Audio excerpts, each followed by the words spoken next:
episode.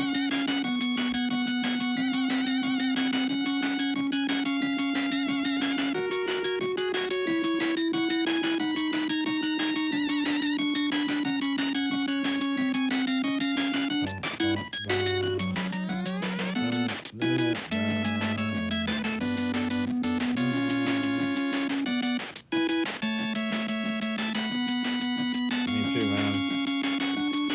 Why did we ever go to 16 bits? That was the biggest mistake.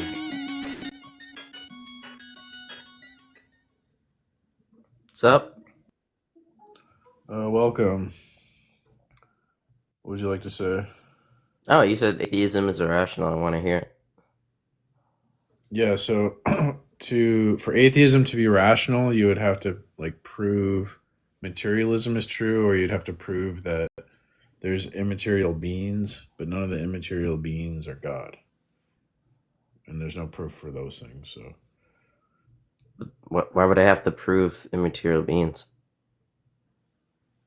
well, for atheism to be the case, it's either materialism would have to be the case, so there's no immaterial beings, you'd have to prove that. Or you could say, well, there's immaterial beings, but none of them are God. That would be another You don't necessarily have to prove any of those things. You could just say you don't know. Sure, but then your position wouldn't be rational.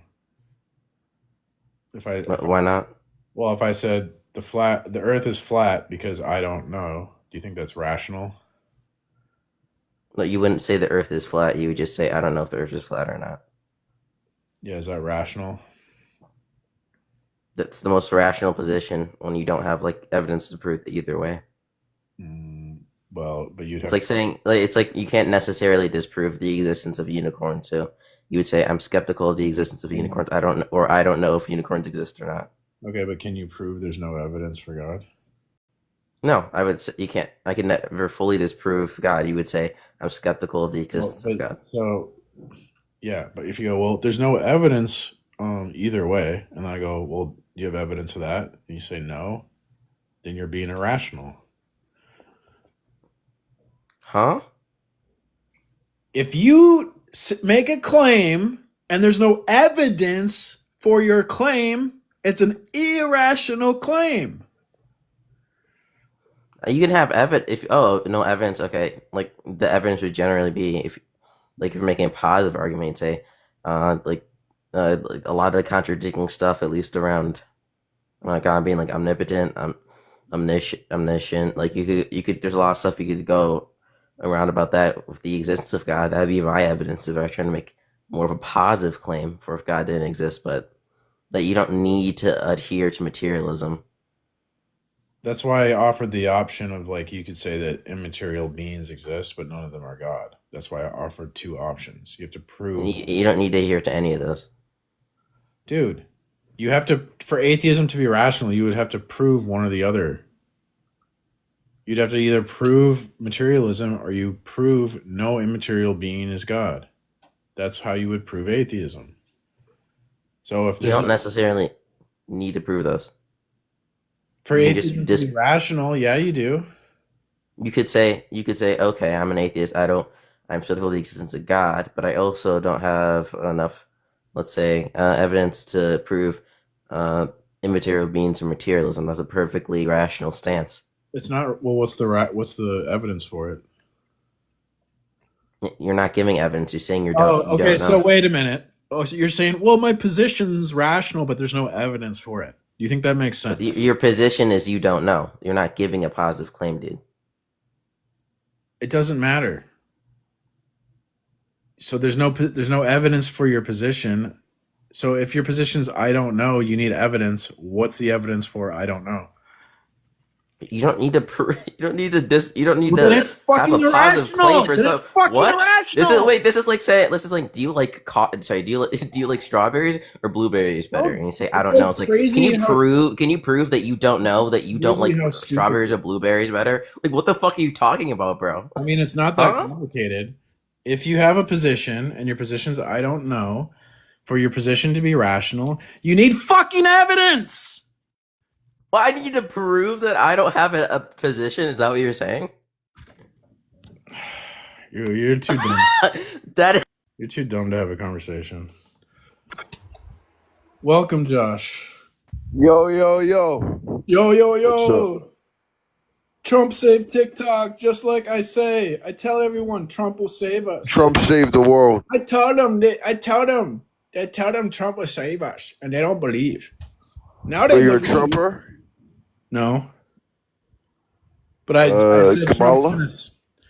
I said Trump will save TikTok. That's what I said.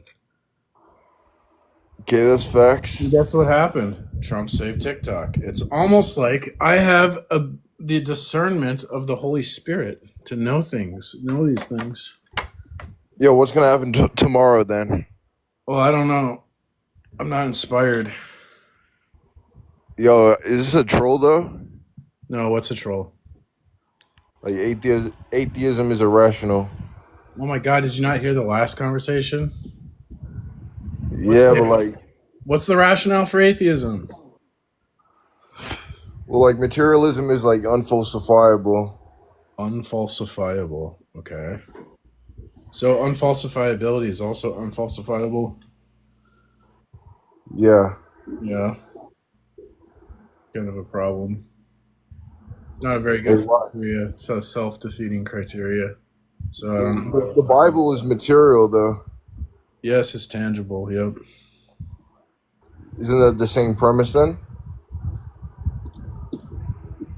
So what? The Bible's material, so it's false because materialism is false?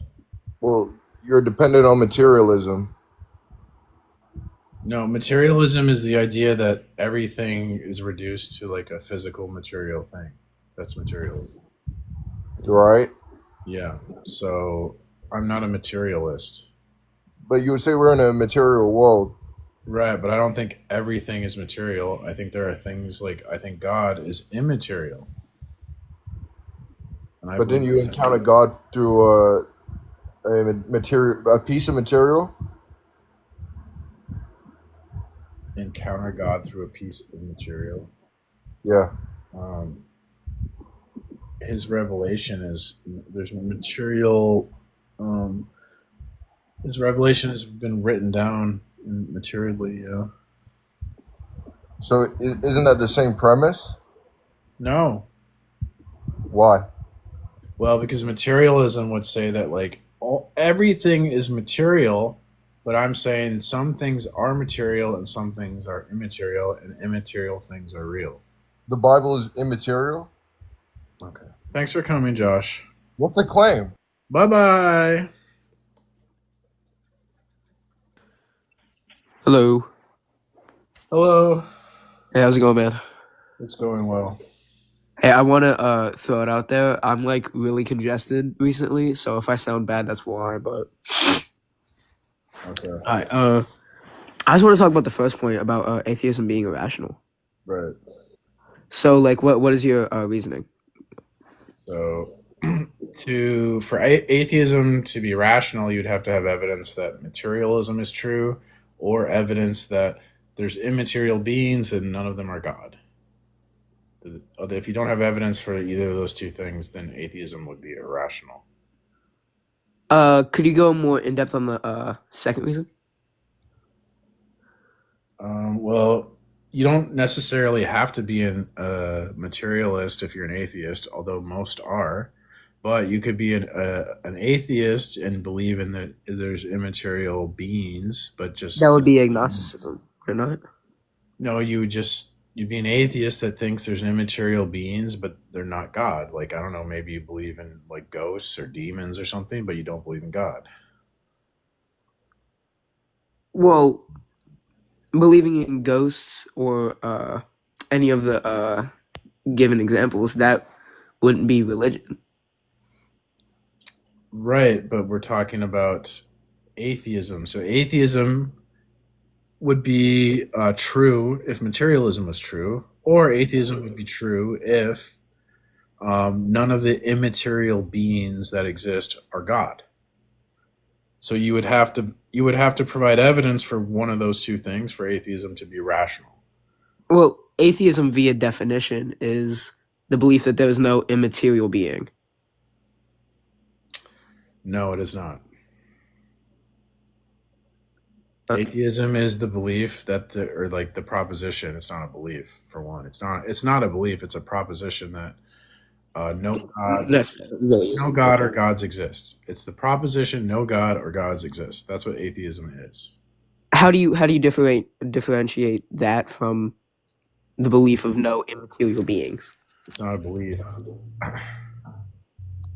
The let me Differentiate phrase. that. I wouldn't differentiate that. So, someone who believes there are no immaterial beings would be a flavor of atheism, but there's other flavors of atheism. Different flavors of atheism. That's a good way to put it. Huh? Thank you. That's a good way to put it. Thank Um, you. well, isn't Christianity? You also have to provide proof of a immaterial being, do you not?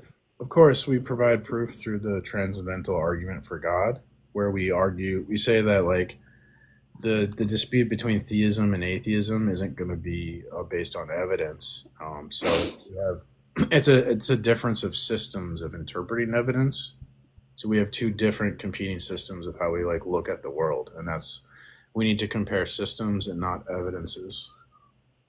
Hmm. Yeah, that's wild, huh? That is a really good way to think about it. I haven't really Yeah, gone in most depth people on take stuff their like that. system for granted and they just talk about evidences. Well, I'm not going to take the system for granted because that's what's at dispute. That's fair. You are like disregarding the fact of the viewpoint itself. So, Yeah. hmm. So only the Christian system's coherent. All other systems are nonsense. Well, And show that we can demonstrate that through the transcendental argument. yeah. Could you elaborate on that? Yeah, basically, it's like, well, I just read a paper called "If Knowledge Then God." The idea Hmm. that is like God, the Christian God specifically, has the attribute set that make knowledge possible, and if you deny that attribute set, then knowledge becomes impossible.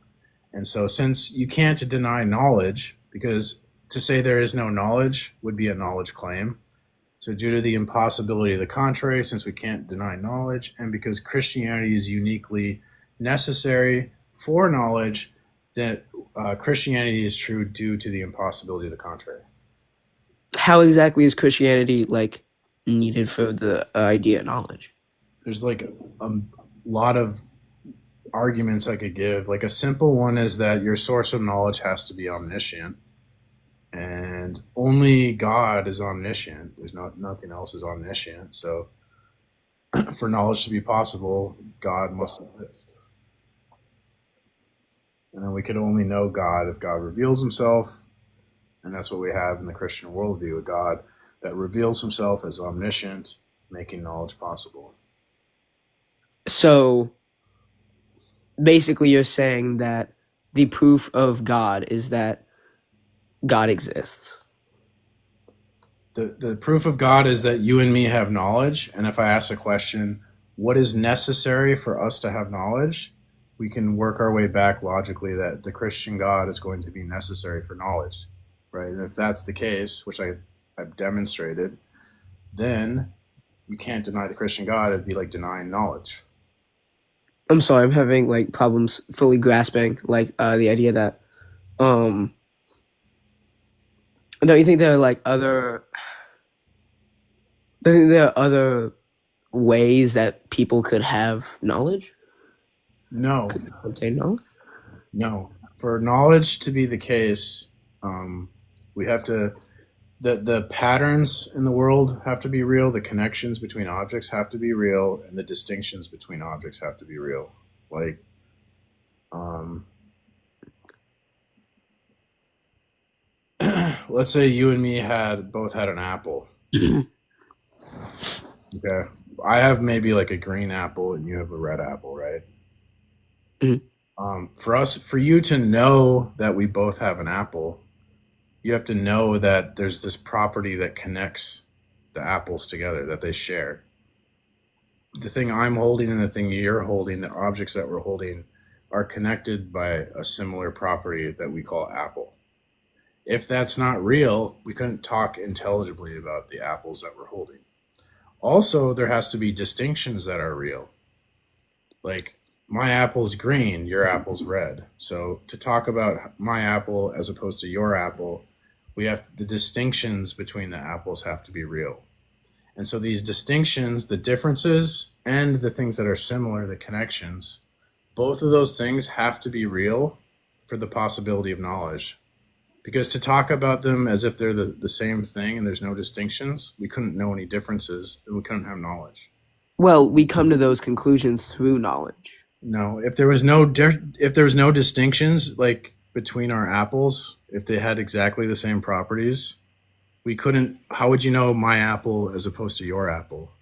I mean, I understand that, but the way that Talk we about it come up with intelligibly, could we? distinctions If is the, through if knowledge. the, if the distinctions were not real, we couldn't talk intelligibly about the apples that we're holding, could we? They have to have real distinctions for us to talk to know them. Well, how do we come up with those distinctions? How do we? That's not what we're talking about. Focus. The distinctions have to be real, correct? Yes. Yes, and the connections have to be real because if we can't put them in the same category, then what would it mean to say that we're both holding an apple? That wouldn't be real. So the connections and the distinctions have to be real, the properties of the objects. That's only possible if there's a Trinitarian God. Because we need that would if ultimate real if the fundamental reality is all one thing, like in Hinduism everything is Brahman, everything is just one thing, then the distinctions aren't real and knowledge is impossible. If everything at rock bottom is a plurality of things, if fundamental reality is distinctions and not connect and not a unity, then the connections would be false, and we couldn't have knowledge because we couldn't put anything into a category. And without categories, there's no knowledge. So there has to be a Trinitarian God for knowledge to be possible. Otherwise, the distinctions and connections between objects, one of those is going to be fake. And all the other worldview, only the Christian worldview has an ontology where God can is equally he contains unity and he contains distinctions in God, and that has to be Well, yeah. only Go on. Sorry. only Christianity has a Trinitarian God, so it has to be Christianity. I would like to reiterate, going back to the Apple example. How do you think, as people, we differentiate? We like find differences and separations between these It two doesn't apples? matter. It doesn't matter. The point I was making is It does matter. it's irrelevant. They have to be real. The connections and the distinctions have to be real for knowledge to be possible. It doesn't matter. I'm not Like, saying they aren't real. How do we come to the conclusion that well, that these if they're connections real, exist? if they're real, then Christianity is true because that's only possible if there's a Trinitarian God. Could you elaborate? I did elaborate. Could you maybe just accept the obvious truth that Christianity is logically proven? Could you do that? Because you're saying that like the proof of God is knowledge, and then we use the example of the apples I gave to you two. prove. Yes, I gave you two arguments to show why God is necessary for knowledge, and you're being Yes. stubborn. I don't understand how we can come to such a conclusion off of those two examples. Their logic. Okay, thanks. Hey, you have a good one. Okay, bad cop time, I guess. I try to be nice to you. Oh, jeez. Notice his desperation to run away from the only possible scenario that could provide for the foundation of knowledge.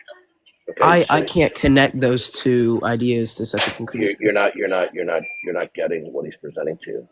He's explaining to you that the attribute set of the triune God, okay, as God has revealed it, is the only possible way ontologically to ground knowledge, truth, reason, intelligibility, and including all actuality.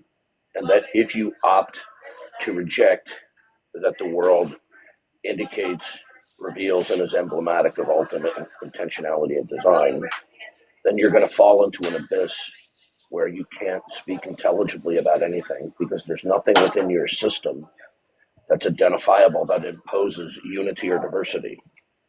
Okay? Is there something within your model of not God world that imposes the foundational parameter of unity and diversity? In Excuse order me? to talk about the cat on the mat or the sky is blue, you need an underlying fundamental parameter of unity and diversity. Do you accept that? Yes, sir. Good. Right. Do you accept that God has revealed himself clearly in creation and through human history in Christ, where he is the No. single causal? Okay, fine. Now, so then you're operating from the principle, you're operating in principle that something else imposes or actualizes the unity and diversity of the world, correct? I don't think it's the Christian God, but yes. That's not an answer to my question. That was a calculated, deceptive move that atheists pull to dodge the question. I'll repeat the question that you deliberately dodged. Okay, you're operating in principle that something else actualizes unity and diversity, correct? Can you say that one more time? You're cutting out. I said you are adopting that something else actualizes the unity and diversity. I would actually like to change my. I would say no. No, you're not understanding. You don't have the luxury of neutrality. Either you're going to accept that God, being perfect, has revealed himself in creation I and through human history, and that he is the single causal first principle for everything, I disagree. grounding I don't think he unity. has. Okay, good. Then that's a functional denial. Are we clear on that point? Yes. Good. So then you're operating that something else imposes universally, globally, unity and diversity. I think there's something that we do not know of that causes Okay. those things. Okay. Hold on a second. So there's something that you don't know. Yes. How do you know that there's something else but you don't know it? Because there is obviously there's Yeah. How old are the you? facts don't build up to How such a how conclusion. how old are you? How old am I? 19. Okay. All right. Yeah. That was a very ridiculous thing that you said. Okay. You're asserting, you're negating God. Okay. But you're negating God by virtue of a thing that you don't know anything about it. You understand how stupid that is? Well, I mean, if we do not have an explanation for something, Listen, I just asked you a question. Do you realize how stupid what you just said is? no, I think that is completely reasonable. Okay. So it's entirely reasonable to say that something that you don't know anything about falsifies something else. Well, How do you out of know? all of the possibilities of Okay, something being, okay. Do you know anything? Do you know anything about whatsoever about something else? could you rephrase? You believe that something else grounds the fundamental parameters of unity and diversity. Do you know anything at all about this something else? Not entirely, no. No, I didn't ask you if you knew entirely. See, notice how you just changed the parameters of my question. I said, Okay, no. do you, okay, listen carefully. I said, do you know anything at all about the something else? Your answer was an answer to a question where you changed the parameter. You said, oh, I don't know entirely. That's not an answer to my question. Do you Okay, know then no. anything? Okay, so there's not something else to put on the table then. Out Do you of, understand? Do you, if okay, there listen, is like, listen. I'm trying to explain something to you. You're caught in a dilemma that you don't want to admit. Okay, you're asserting that there is something else ontologically that actualizes the unity and diversity, but you don't know anything about the something else, do you? it is by itself, assuming Answer that that the something else question. is God is Answer the irrational. question. Answer the question. We're not See, assuming it's God. what you're doing is I have confronted you with a entirely legitimate and devastating question. You fully realize the devastating nature of the question. And so rather than be honest and admit the devastating question, you're giving a response which is not an answer to my question. I'm not Do sure that you I completely do understand the question being do asked. do you know anything at all about the something else? No. Okay, then how do you assert that it is? Okay, wait. Are you asking if I know what this something else is? Is that what you're Listen, asking? okay, do you know anything at all about the something other This unknown, do I know anything about it? at all? No. Okay, then how do you assert that it's actual?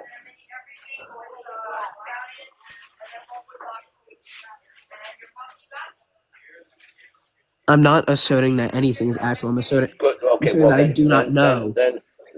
okay. When you say okay, are you adopting that God is not necessary as the single causal first principle for unity and diversity, and you're operating in principle that something else grounds unity and diversity? I'm not grounding in that. I'm saying that Okay, something that we don't know of. no. Listen, are you asserting that there's something else grounds unity and diversity? You're twisting sentences, and if I give a No. Okay. You know reasonable what? You know answer, what? you're going to use it I'm against me. about to kick you for your incredible deceitful and evasive behavior. You're deliberately deploying evasion. Okay. Now, are You you? are giving I'm me a not yes or no twisting. question, and if I No. give You you know a what? reasonable answer to a Now yes or you're no lying. question by adding a little Now you're something, lying. Now you're lying. See, now you're outright You're lying. not being reasonable. You are a deceitful teenager. You're outright lying. I am asking you legitimate questions. None of my questions have been illegitimate. Either you have I'm not saying A they're or not. not A. We'll go over it one more time. Let's see when you dodge again. Darth, Okay. he's saying his answer's reasonable, but your answer, when you say God doesn't exist because I don't know, that's the opposite of reasonable, sir. That's nuts. That's the Admitting that problem. you don't know Okay. something isn't It's not a reasonable. You're defeater not. for Listen to God. me. Listen. You're not focusing. You're not focusing at all. Okay. It's very simple. You are. If you do not accept that God is and that He's revealed Himself in creation, that's a functional denial that God is the actualizer of unity and diversity. Are we clear on that point? Yes. Okay, now, in order to deny a proposition, such as God is the creator and the actualizer of unity and diversity, okay, you're denying it. In order to deny such a thing, you need to make an identity statement in order to falsify an identity statement. A, not A. Now, in order to falsify God, A, as the single causal first principle who actualizes the unity and diversity in the world, in order to rationally falsify or deny, right, whether it's direct or indirect, you have to put on the table another identity state. So you are operating in principle, whether you say it explicitly or not, or implicitly, there is something else that actualizes the unity and diversity of everything, correct? Okay. Both of Look, you, I love what you guys are doing. You let can me take just this say however this. you want, Hold on a second. but Look, shut up for a second. You're not going to be able to verbally bamboozle your way out of it, dude. I'm 63. I've He's been running studying this. away. I was studying this stuff when you were playing Legos, and I'm not trying to insult you. You're not going to be able to fool me by being evasive. Now, is there something else that's real that actualizes the unity and diversity in the world? I would like to say something before I leave the Yeah, you know live. what? That being, I love what Get you rid of him. guys are doing. No. Mute his microphone. Yeah, we're done. You see, you see James how kick they him. blatantly evade reasonable questions Should when I they're just kick positioned, him? when they're, yeah, kick them. Have Because a good day, guys. I don't have mods. You see, this is what they do.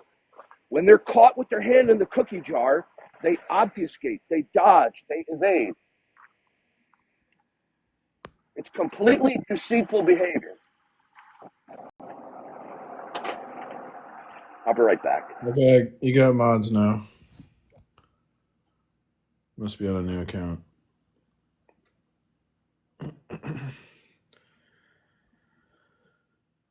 Well, I mean, the guy got screwed. He got cornered, and then he, instead of it like admitting, oh, okay, you got me, he does this like song and dance of like dodging. So I mean, I made the case for Christianity like very clear to him, and then Darth came in and reinforced what we said. Yeah, what's up, Tab? I told you. I told you Trump was going to save TikTok, and I was right. And no one's going to give me credit for being right, but that's okay. I'll give myself credit. I called it. It's because I have the discernment of God, right? I just knew Trump was going to save TikTok. So, people laughed at me. They didn't believe. I was mocked. You thought it was God? No. Why would God save TikTok? God would destroy. I don't think God likes TikTok. I'm pretty sure.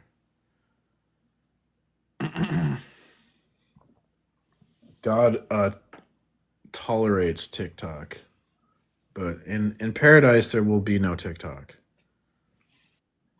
Notice with the last person, notice how they like to interrogate us about the legitimacy and the coherence of God. But when we ask the same sort of questions about the model of reality that they're operating from in order to deny God, they become completely evasive. Because if they answer the questions that I asked him transparently, their whole belief system comes crashing down. I gave him two different. So he asked for an argument, and I gave him an argument, and then he's like, "Well, that wasn't good enough for him," and I gave him another argument, and that's not good enough for him. And then Darth comes in and makes it extremely clear to him, and that's Look, not good enough for it's him. because they have mental and spiritual derangement. They don't want to be in God's world. They don't want to acknowledge God no matter what. All right. Nothing's And ever so good enough for him. what I'm doing is I'm simply saying this. We can't give you any more arguments than what God has already given. That God has revealed himself through creation, through the prophets, in Jesus Christ, and the propositional content therein that God has given, all right, is self authenticating and self attesting. Now, we can give a more elaborate explanation of that, like, for example, the way you did.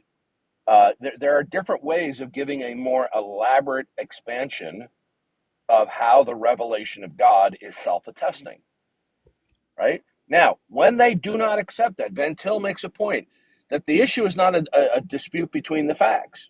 They are going to interpret anything and everything that we present to them that would entail or indicate God. They're going to interpret it away. So when they reject the truth about God's revelation, right? When they reject it, then we have to go to the nuclear option, which is what they did in World War II with the Japanese. We didn't want to invade the mainland Japan, so we dropped two atomic bombs. So when they refused to accept, um, the clear revelation of God, which they're irrational to reject, their objections don't hold up upon examination, right? So then, when they don't accept it, then whatever comes out of their mouth entails a worldview counterclaim. And then we show them that their worldview counterclaim is indefensible, unidentifiable, not coherent, and it violates their own criterion of belief that they use to dismiss the God world. Yep. Yep. That's exactly it, North. Yep. Well, Like the when they issue. go, what's the argument for premise one? The argument for premise one is that when we look at it internally, it's self-authenticating.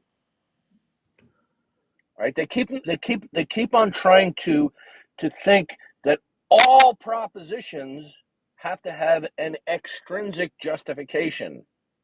They're rejecting the notion that the premise one of the tag, regardless of the different ways it may be expressed, that it is internally, by its own representation, self-authenticating, and it is self-authenticating in addition to the impossibility of its non-acceptance. Well, that's the whole problem is they don't like reason their way to atheism or disbelief in No, God. no, there And is no so way. There is, like, they'll say, "How is it there is no God?" There's it, no evidence for God. Okay, what it, does that? What does that mean? it's I have yet to be presented with evidence for. Oh, so you're just saying the world is indeterminate, but the right? thing And then is, you say, and then you say, oh, so let me get this straight. So God does not exist because the world is indeterminate as to its causal origin? How do you get that there's no God when you say that it's indeterminate? And here's another thing. If the world is indeterminate, then you are declaring that the world is one big brute fact, because you're denying, in effect, that the world is creaturely and revelational of the Creator. But how do you get to that denial when you're claiming it's indeterminate? You see, this is a fool's errand. What they're doing is they're pulling the incredulity card. Oh, I'm unconvinced. If you're going to say God doesn't exist because there's no evidence for God, you're saying that the world can be reckoned to be independent of God. Good. How'd you figure that out? Look, their position is a disaster. And you see, their position, they didn't arrive at it rationally. that's what I was trying to say. So like when someone holds a position and they're not holding it rationally, you can't like reason with that person. You see what I'm saying? Exactly. What they will do when they're confronted with a robust, rational defeater for their position, because their position is not rational to begin with, and they don't want their position because it's not rationally held. They're not going to accept rational grounds that defeat it. So, like that young man that you just heard right there, okay, he heard from you, then he heard from me, right? And he decided he was going to be a lying little teenage boy about the issue. If if you're operating that something else actualizes the unity and diversity in the world and not God, what is the something else? I don't know. Well, then how do you know there's something else? So something that you don't know that the issue is, it's not like, well, they don't know how much it weighs or what color it is, right? They don't. I asked him point blank, do you know anything about the something else? And do you recall what his answer was? Well, not entirely. Did I ask him if he knows entirely what the something else is? We don't come to the table and says, I know entirely everything about God. Nobody makes that claim. Now, I asked him, do you know anything about the something else? And rather than admit the truth, no, I don't know, because then he realized he was putting his head on the chopping block, so to speak. All right? And he didn't want to put the head on the chopping block. So people will change the parameters of the question and then answer the question that wasn't asked. So if you don't know anything at all about the something else, how do you know the something else is there? You know You this don't. guy, this guy in the chat. He asked me, "Would you ask me, Plasma? Does God reveal Himself to Himself? What the hell does that even mean?" God doesn't need things revealed to himself, because God is entirely self-conscious of himself. That's what I told him, and then he goes, "Oh, well, Yeah, did God dude. Hey, reveal hey, Himself dude. to What's Himself?" his username? Plasma. Okay, so Plasma. The problem with your question, and I don't mean to be insultive, is because you don't even have a modicum of education about theology. Okay? Because if you did, you wouldn't have asked the question. Even people whose hobby it is to study philosophy, but they're not well studied in theology, that they're entirely dismissive of, they ask stupid questions that have already been answered from a theological perspective. Like one issue, they're saying, well, if there's not going to be sin in heaven in the future, why couldn't God made it that way in the first place? And they're so stupid because if they had a basic understanding of the doctrine of salvation in the Bible, they would have asked the stupid question. Well, he did make Because it that way in the first place. no, we're talking about we're talking about where agents cannot sin. Okay. So in the future, in heaven, those agents will not be able to sin. Okay. But it is And the important. reason why is those angels who decided to be loyal to God permanentized their loyalty. Right. Likewise, in salvation, when we turn to God to save us from sin, we're not only being saved from the penalty of sin, we're going to be saved eternally from the presence of sin. Yeah, So the that's when we get perfected bodies. Is that uh, when that happens? well, our old nature will be eradicated. In heaven, right? Not now. No. Upon death, our Yeah. old nature will be eradicated. Okay. Okay, so there's a really good book you might want to read. You can find it at archive.org. Um, you may even find a copy of it at Anna's archive. It's called The New Nature by Reynold Showers. Okay, Hmm. Reynold Showers is deceased now, but I saw him many years ago at a Bible conference, and he was fantastic. Um, so when we as individuals, we are persons. Okay, we are souls and bodies, but we have this sinful inclination. When we're born again, God's Spirit gives us a new nature that cannot sin. We're the same person, but we have a new nature. Upon death, the old nature or disposition will be eradicated, and we will remain a conscious agent who can make choices, but always with reference to the loyalty of God, We'll because we be ask God to save us from that. We're asking God to permanentize us having the character of Christ. we'll be like in harmony with God, whereas like right now, we're not in complete harmony with God because we're in a fallen Right, world. right. So the point is getting back to plasma. If he understood at least the even though they're snarky toward theology, they're dismissive of it. Right. There are some very brilliant people um, who have given answers to these questions that you don't want to hear. So God does. We need revelation because we're not omniscient. We need revelation because we're not it's entirely conscious of everything. God is. God is entirely self-conscious of himself before creation. When then God creates, everything exists because God first knows it. God knows it because he creates and sustains it. So this idea that God needs to be the recipient of revelation is absurd.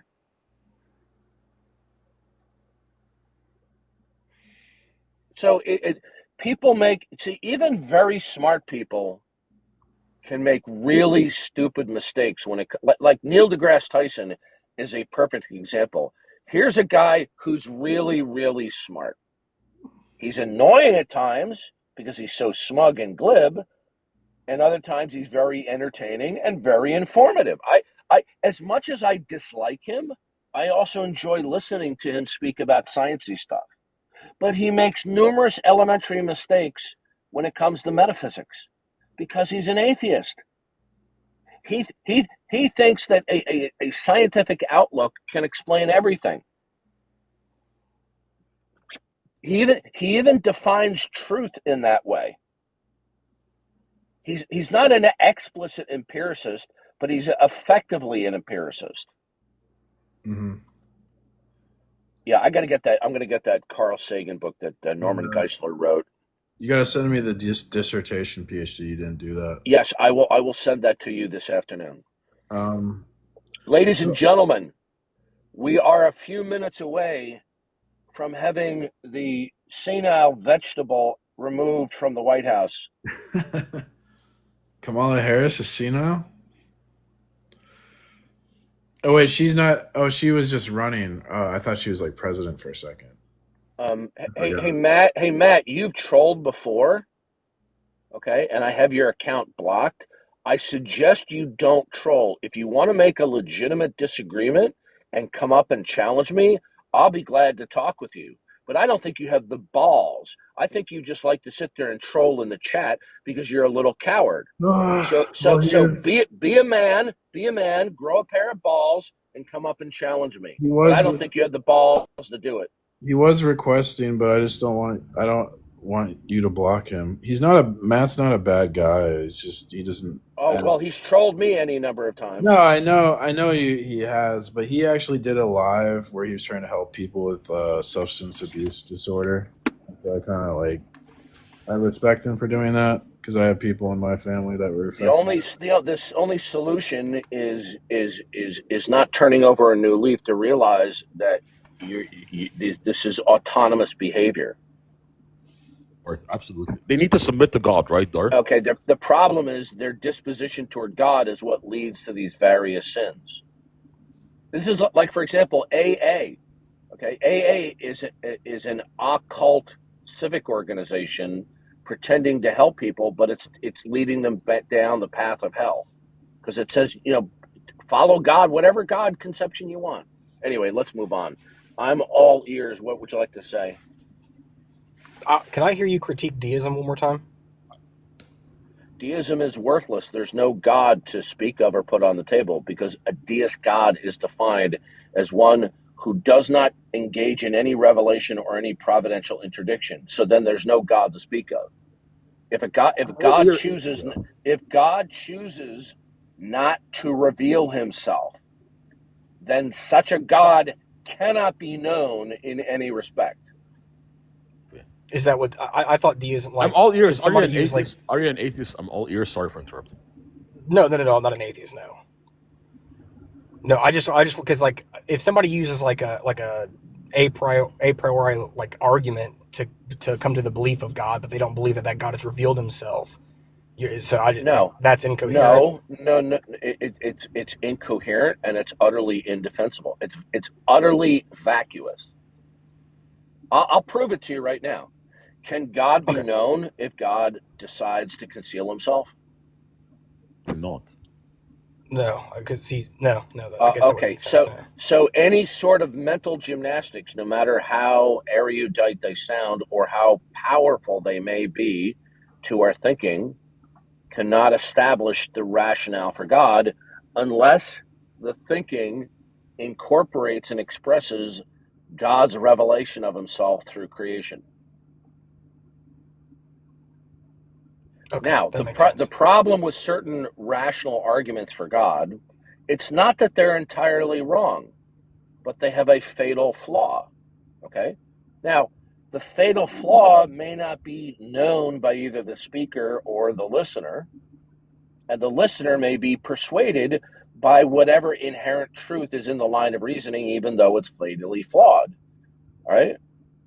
So the point is, like, for example, if I give you an argument from the fine-tuning or the design of the world, if I don't express that the design entails that it is revelational of God by God to us, then all one is just simply saying is the design implication is an inference to the best explanation.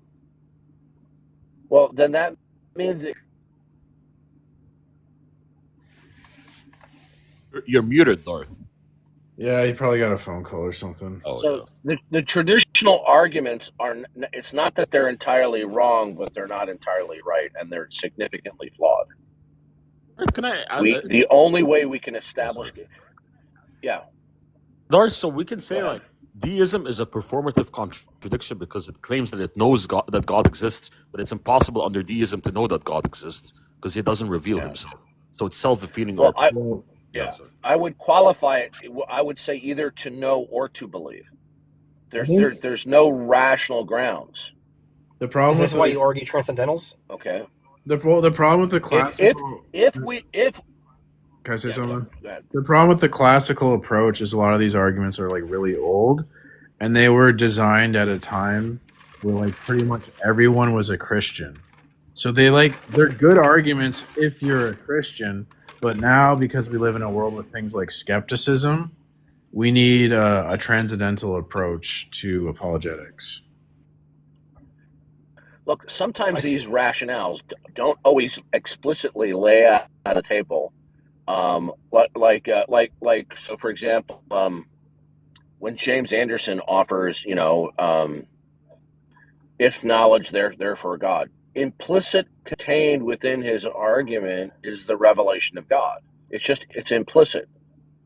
James Anderson knows fully well that God can't be known unless God actualizes revealing himself. So the point is this: when we biblically and correctly explain how we know God exists, we must do that the way where we unpack how God has revealed himself, which will entail that we are in an environment of revelation from God.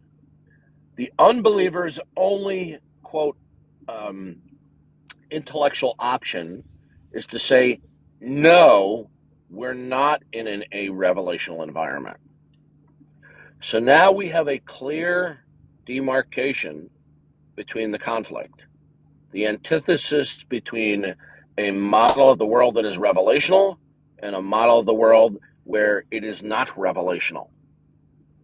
But in a world where where it's not revelational and God cannot be spoken of, then in a non-revelational model, you couldn't speak coherently or intelligibly about anything because there's no identifiable all conditioner. There's no single causal first principle that reveals itself that dictates what any state of affairs or group of the state of affairs are.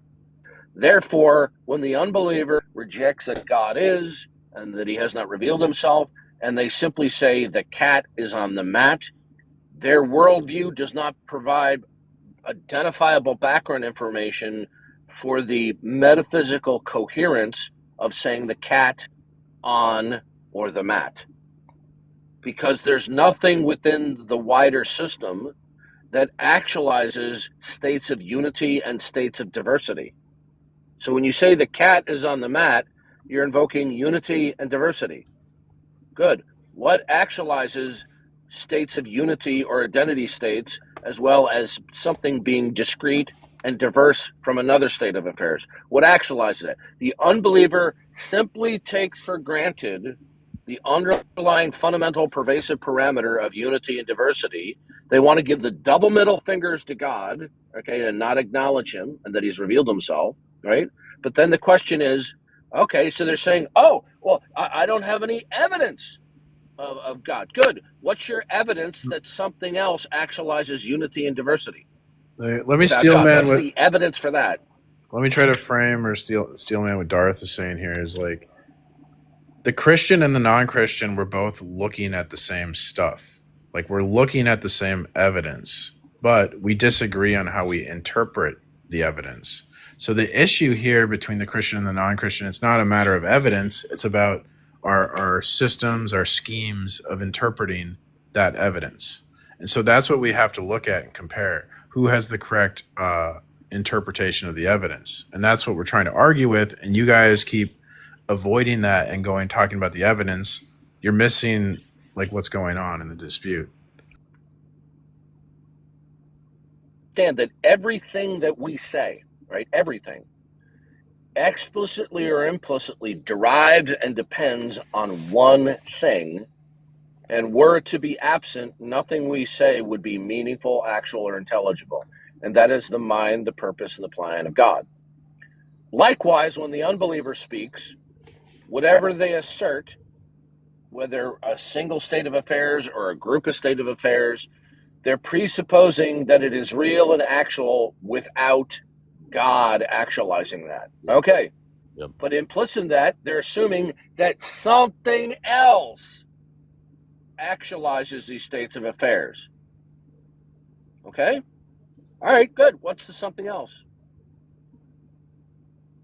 You see how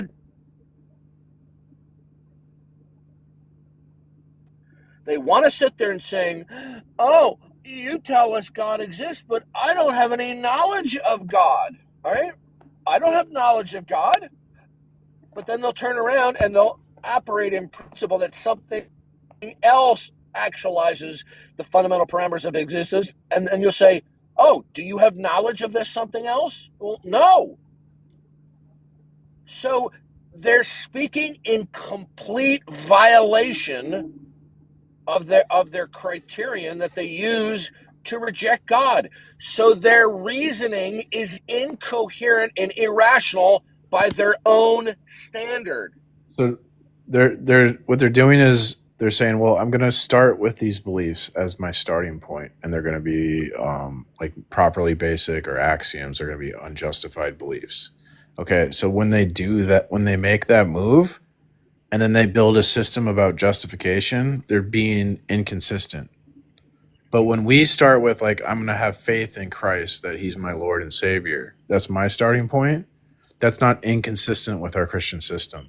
You see? Well, you need to clarify about the nature of starting points. There's two different kinds of starting points. There's a proximate starting point, and then there's an ultimate starting point. The proximate starting point is with our self-consciousness and our immediate sense experience about the world. Okay? But the ultimate starting point is going to be God Himself with acknowledging that He is and that He's revealed Himself through us, through revelation.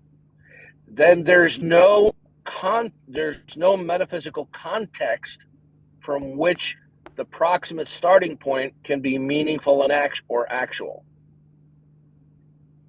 Maybe so a proximate starting point, let me just say this, a proximate starting point, since their self-consciousness, can only be putatively deemed to be actual and intelligible either in the context of God as the all-conditioner or the not God realm. So how is our consciousness, or even ourselves, where do we get a unified self where there is no ultimate context, right? What unifies anything? What secures or actualizes, either extrinsically or intrinsically, any identity statement, including the self of self-consciousness? Exactly. Darth, So you see, when we apply a very rigorous analysis metaphysically, the world of unbelief is exposed as being utterly irrational. Exactly. So just to make, I'm all ears. I'm so all ears. Do you believe in God's existence? Do you believe in God? Yeah. I just wanted to ask a couple of questions. Well, I'm a deist, but obviously he's a deist, Darth. Irrational now. Deism is incoherent. Yeah. I see what. Yeah, I agree with what you're saying. That makes sense. And I just want to make sure I'm understanding. You're saying if somebody rejects God, then like in their worldview, truth and knowledge is just incoherent in their worldview, is what you're saying? With respect to the model of reality, I'm not saying it's incoherent semantically. I'm saying from a metaphysical perspective, it's not coherent. Okay? That makes sense. Can you understand when I say to you, I have a gold-plated square triangle? I have a gold-plated square triangle. That doesn't. Yeah, That doesn't make you know what a triangle is, right? yeah. You know what a square is, right? You know what gold is. Yeah. But what you're doing is you're starting to realizing that the bits and pieces, although taken individually, are coherent. In the broader scheme of things, it's incoherent. Likewise, the semantic invocations of the unbeliever, in terms of bits and pieces, are semantically coherent or intelligible. But in the broader scheme of things, which they cannot ignore or jettison, it's not coherent. Look, in order to speak intelligibly, there must be something that actualizes identity states. There must be something that actualizes the diversity of identity states, okay, as well as other things. There must be something that actualizes any correlativeness or connectiveness between one state of affairs and another. So, in a world where one refuses to accept that God is and that He's revealed Himself, there's no ultimate environment or context to ground these fundamental parameters. So, the unbeliever, when he's thinking about the world, like I'm looking at the trees and the buildings and cars and all that kind of stuff, these things can only be real and intelligible only within the context of the self-revealing God. If you dismiss that and you think that the sun, the moon, the stars, and the trees are intelligible and coherent, they're only coherent in bits and pieces of semantical statements, just like a gold-plated square triangle. Okay? In the broader scheme of things, a gold-plated square triangle is incoherent. Likewise, making statements, identity statements, and statements of unity and diversity in the broad scheme of things, there's nothing that is identifiable that imposes it when you reject the self-revealing God. Right? And the unbelievers know there is no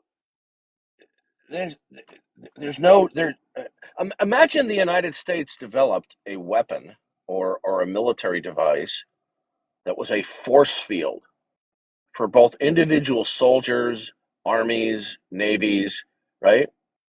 And all of their weapons were useless. They couldn't fire guns because the force field would just stop it. Even dropping a nuclear bomb wouldn't work because the force field wouldn't prevent it. Okay?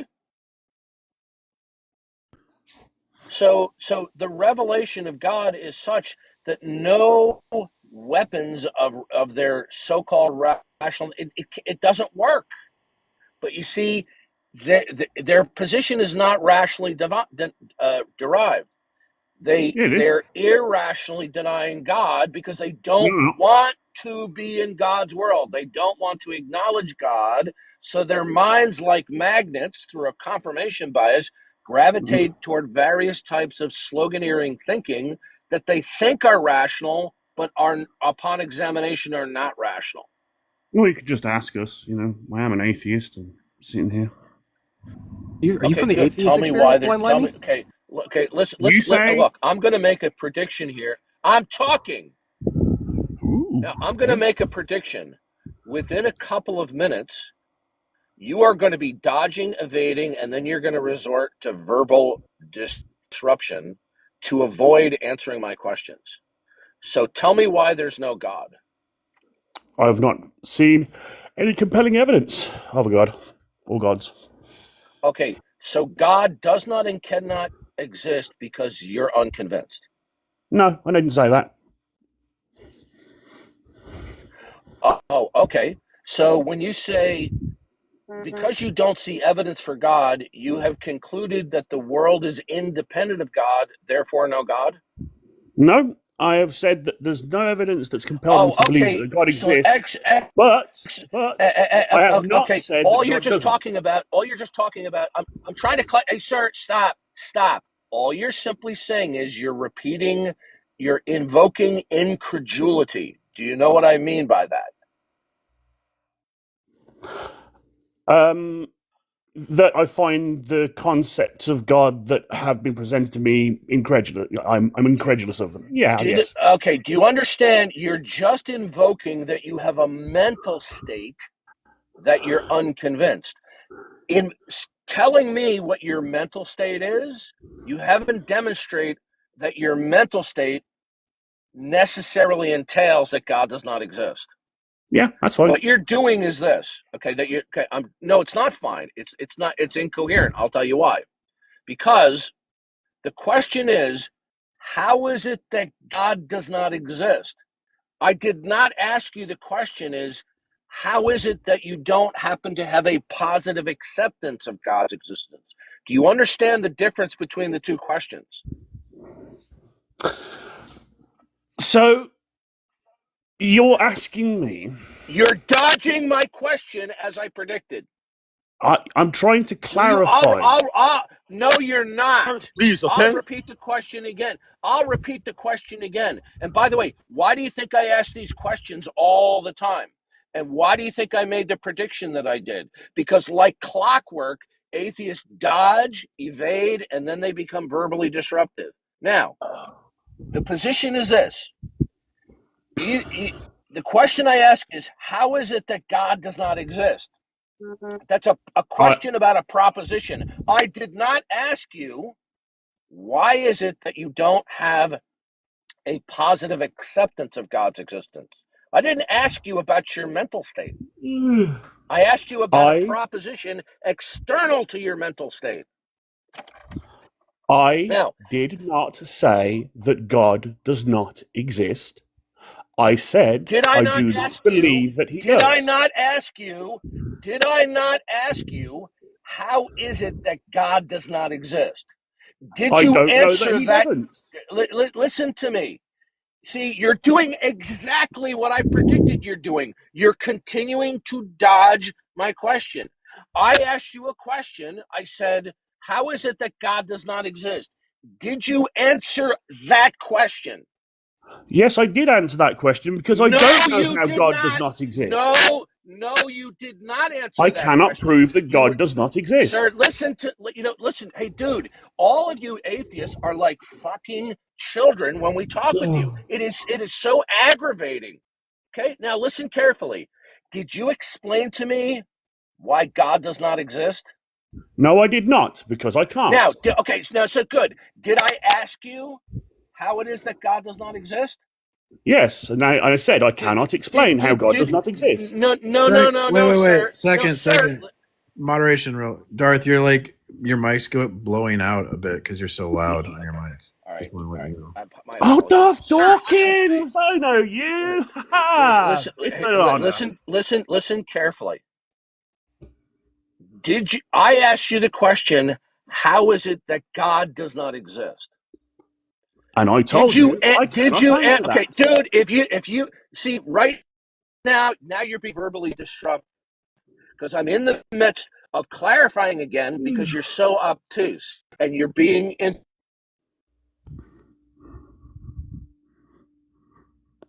Hello? Did he go? Egyptian left. I don't know if he got banned. Hopefully not. I wonder if he got banned. I don't know. I was listening. I was hoping to try and answer. Nah, you guys never want to answer questions. I asked you. Goodbye. Bye. Yeah. You know what? They're pathological. You were lagging, Darth. We couldn't hear you. Liars. He's a pathological liar. Are you there, Darth? Question, how is it that God does?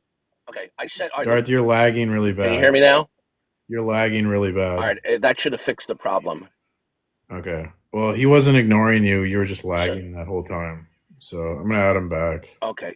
So he'll continue to do it. Yeah, I realize. It was a mixture of the two. Okay, sir. Did I ask you? Listen to me. If you lie to me, I'm going to instantly kick you. Okay? I don't know how old you are. I'm 63. I'm not easily fooled. Now, I asked you the question, how is it that God does not exist?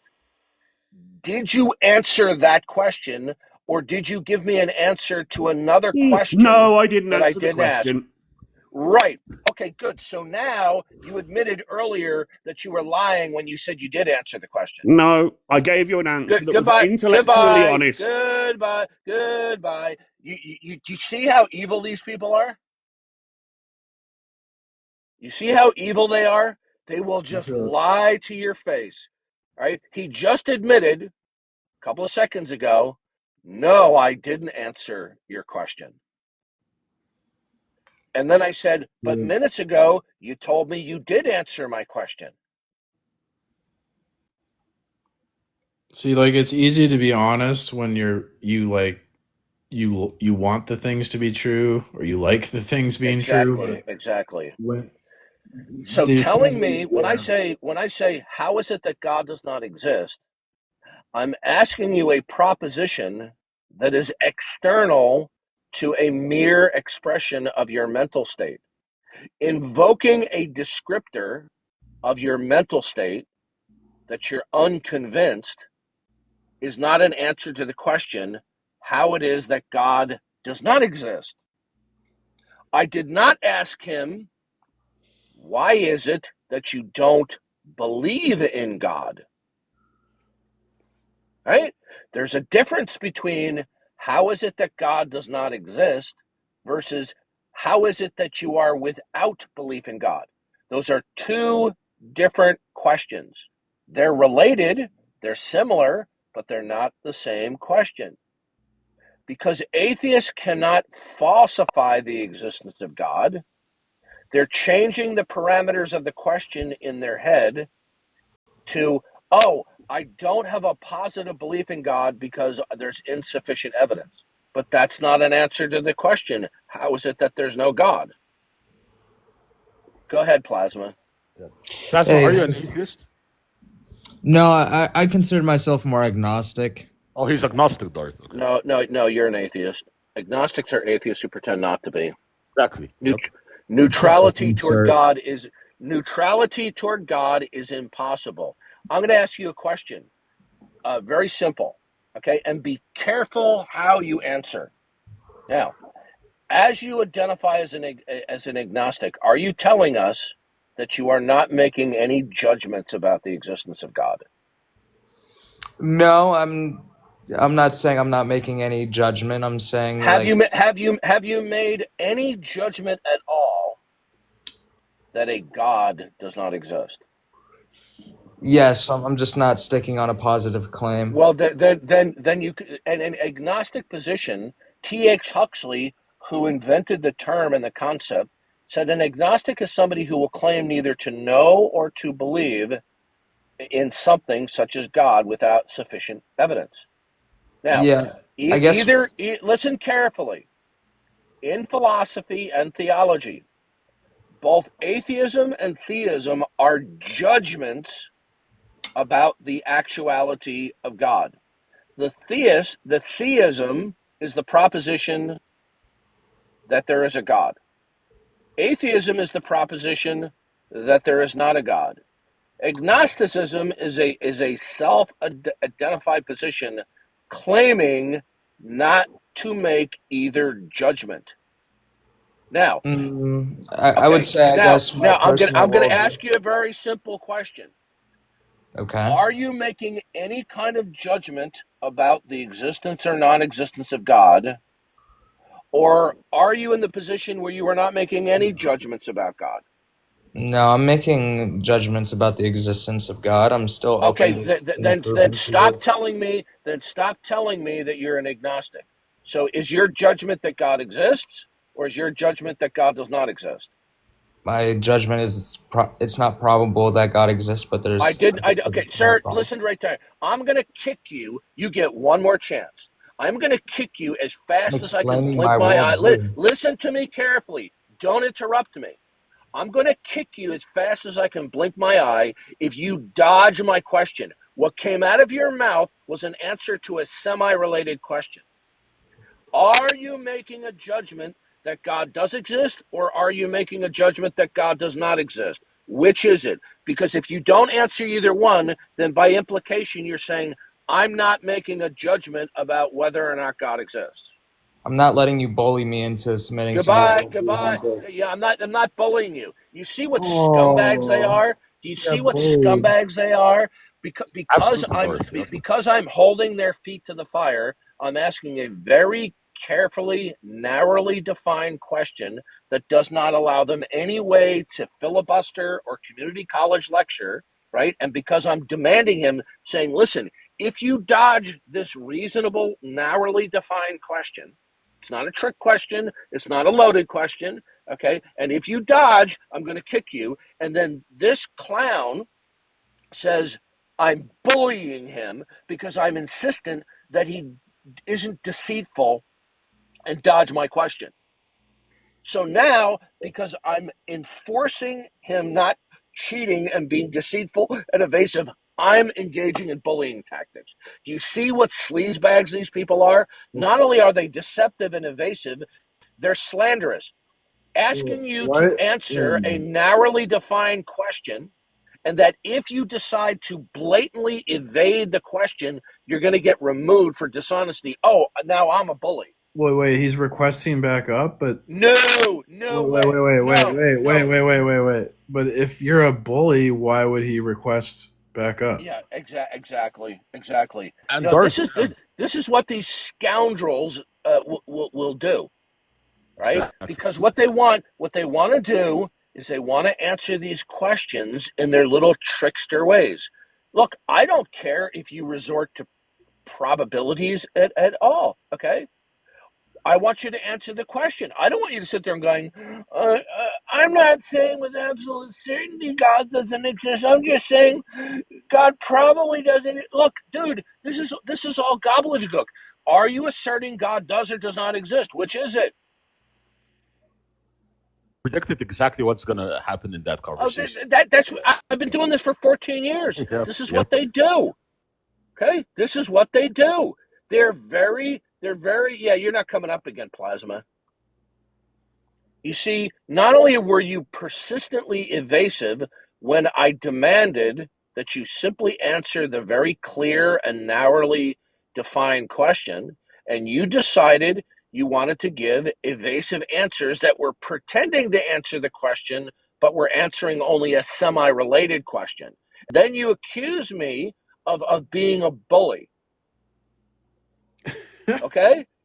That's the guy who's like, can God I'm a reveal God? bully. I'm a bully because I insist that you don't be deceitful in answering me, that you give me a clear answer to my question. How's that a bully, So Darth? I'm a How's that bully. being? Yeah, how's that being a bully? Like, Well, he's the guy who said, can God look. Do you reveal God? Does God reveal God to God? That's what he said. Yeah. So look, this is what we live in Western civilization. This tactic, and by the way, the communists did this as well. It's to play the victim card. Rather than forthrightly accuse your opponent of what he's truly guilty of, you slander your opponent by claiming the victim status, or you manufacture victim status. But Plasma, So, for example, he's yeah, bullying God. Plasma's bullying God. So he's being a hypocrite. yeah. So, in other words, because I will not grant him the luxury of faking answering my question and answering a question that I didn't ask, and I say you're not going to allow, I'm not going to allow you to prevaricate, and because I told you if you prevaricate I'm going to kick you, because I lay down a rule, I'm being a bully because I make rules. So tell that to the cop the next time he pulls you over and asks for driver's license, registration, and proof of insurance. Tell him he's bullying you. Well, there are a lot of bullying cops, That's not unfortunately. what I'm talking about. I'm talking about I'm talking That's a about bad example, though. no, I'm talking about the legitimate exercise of a traffic stop. I'm not talking about an illegitimate approach. Okay. Maybe like when the guy says stop stealing from the bank in Monopoly, then he's bullying, right? Yeah. I perfectly agree with you. If you watch any number of videos on TikTok and on YouTube where you have some of these First Amendment auditors where Yeah. they're filming in public, okay, Well, where you're allowed to, the and then the cops try to bully them. I agree with you. it's because when you're in a position of power in society, it's easy to let that go to your head and you Well, another thing is a lot of these cops are ignorant of the law. yeah, that's another thing. So They don't ignorant. they don't they don't understand What do we that say? if you're in the public square in a publicly accessible area that is not restricted, It's constitutionally then protected. then you can photograph and film whatever your eyes can see. Yeah. But Darth and Precept, I think you guys, I wouldn't agree with you. I think cops have been very much mistreated in the United States. Very sad, like the Trump says. Well, yeah, they We need to, have, but it's both. Both things are we need to, true. yeah, Both things like are our true. cops, the cops make Americans safe, and they do a great job, right, in protecting and serving, the Yeah, yeah, community. I Like, won't Yeah, deny that. yeah, Both I, things I are true, think I, though. I think we're all on the same page. We do have an Okay. epidemic of like ignorance and arrogance, and that applies Yeah. to the police force, where they're ignorant of the law and they're arrogant, like these atheists that we talk to are ignorant and arrogant. They think they know everything, and they refuse. I've seen videos where the person will like pull up the law on their cell phone and go, "Look, I'm not in violation of that law you're claiming," and they don't care. So it's just like That's talking because about atheists for the most that's part. because they don't realize how they can be the subject of a civil lawsuit where they'll lose their Yeah, qualified immunity. yeah. Well, You know, yeah, but guess what? Across America, cops are starting to learn about this right now. Now there is a yeah. gray area. There is a gray area. Like for example, if you go into let's say a public library and the library says you can't come in there and film, it's going to be a matter that the judiciary is going to have to solve how the law applies. But like when you're out on a public sidewalk, right? You're where the public can be, and you're not in a restricted area. They cannot tell you that what you're doing is illegal. Yeah, I think there's just like necessary evils in the world, like Egyptians, right? That it's not like it's obviously we need police, but it's just unfortunate, like reality that that's going to create a problem of police corruption, and that's like something that we have to like always work Just against. just think how wonderful life would be if we didn't have all these scumbags. The fact that we have to have so many police, it means how many scummy people there are in this world. Oh, by Yeah, the way, I learned a valuable lesson, and I told one of my relatives one time. I said, "Don't assume that when somebody's in a car that they see you ever." Okay. Well, I was leaving a business the other day, and yep, I stepped between two cars, not following my own advice. I did not look to see that there was a driver in the car and that the car was on.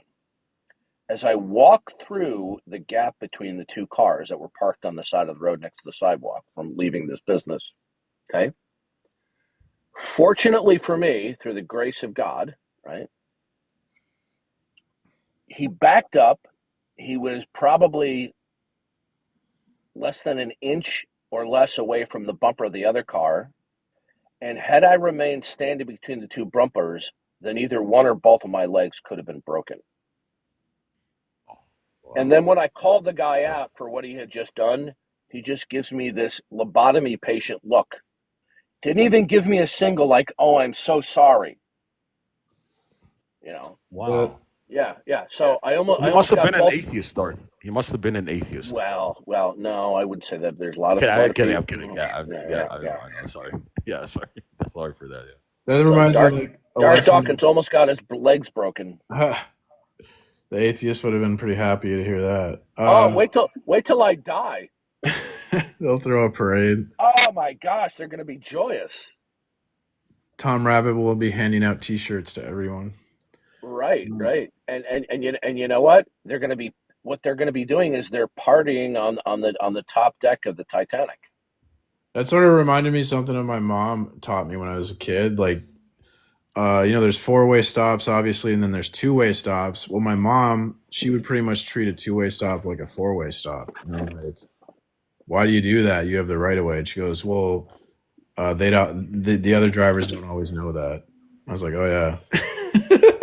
Yeah, she's right. All right, guys, I'm going to take a break. I'll be back. Thanks for having me up. All right, thanks, Darth. I was So going to ask a Precept, question. Crap. What's up? yeah. So Precept, we have here. I'm all ears. He's a deist, right? Yeah, I think he said that Yeah. before. Yeah, I think he just wanted to ask Darth some questions. Yeah, I just wanted to hear his opinion on a couple things. I'm new to all this philosophical stuff, so I'm not gonna try and debate my side. Yeah, good luck debating deism. People gave up on deism pretty quick. Because I looked in some of those classical theistic arguments we were talking about, but like you guys said, it doesn't really point to a specific God. Hey, Priest, are you gonna kick me and mute me for claiming to be an agnostic? Please be respectful and do not cut off Precept. Yeah, go ahead. I mean, you're not really an agnostic though, but Yes, I am. even if you were an agnostic, you'd still have to defend that. How so? I have no claim. You have to give an argument. No, you do have a claim. What is Grandma, you're claiming that you're neutrality, so you'd have to argue that people should be neutral to God. No, I don't care about other people's worldview. I'm just trying to find one that aligns. I'm trying to find justify your belief. You need to justify your belief. You're not debating. Then you're just like you're just. No, I'm trying to find P1 or P2. That's why you have a belief, right, called agnosticism. You have to justify that. All your beliefs in your noetic structure have to be justified, right? So, including No, your belief in agnosticism. I don't have to convince people to be an agnostic. That doesn't. No, justification is something else than convincing. I'm saying all your beliefs have to be rational and justified, regardless if you're trying to convince others. They still have to be justified. And I think moral secularism justifies it perfectly. Sorry?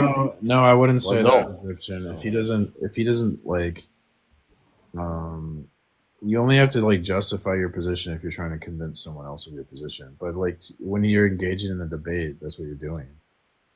Okay, sure. I can. You can debate as an agnostic, but you're gonna have to like. Yeah, I can rationalize my position. There's just not sufficient evidence of a God. Yeah, but like, there's the transcendental argument for God. So The transcendental argument assumes a dichotomous, like it's dichotomy when it's really not. We've run through this precept and you've rage quitted. What do you mean? It's either Christian or non-Christian. No. There's other. Agnosticism is self-defeating. You want to know why it's self-defeating? Christian or non-Christian? What's the third option? It's not non-Christian. You're assuming the deity point to be the precursor of all knowledge, just to only be the Christian God when it could be any other non-Christian position. Christians are not deists. So Christian is either Christian or non-Christian. Okay. That's a dichotomy. That's real. No, it's not, because you're assuming your Christian God is the only one that could be the precursor of all knowledge. That's what tag is fundamentally off of. What's the third option if it's not a dichotomy? You can assume the Jewish Abrahamic God. That's non-Christian. Okay, so you're saying that their Abrahamic God cannot be the precursor of all knowledge. Why? Because it's Unitarian. So why does it have to be Trinitarian?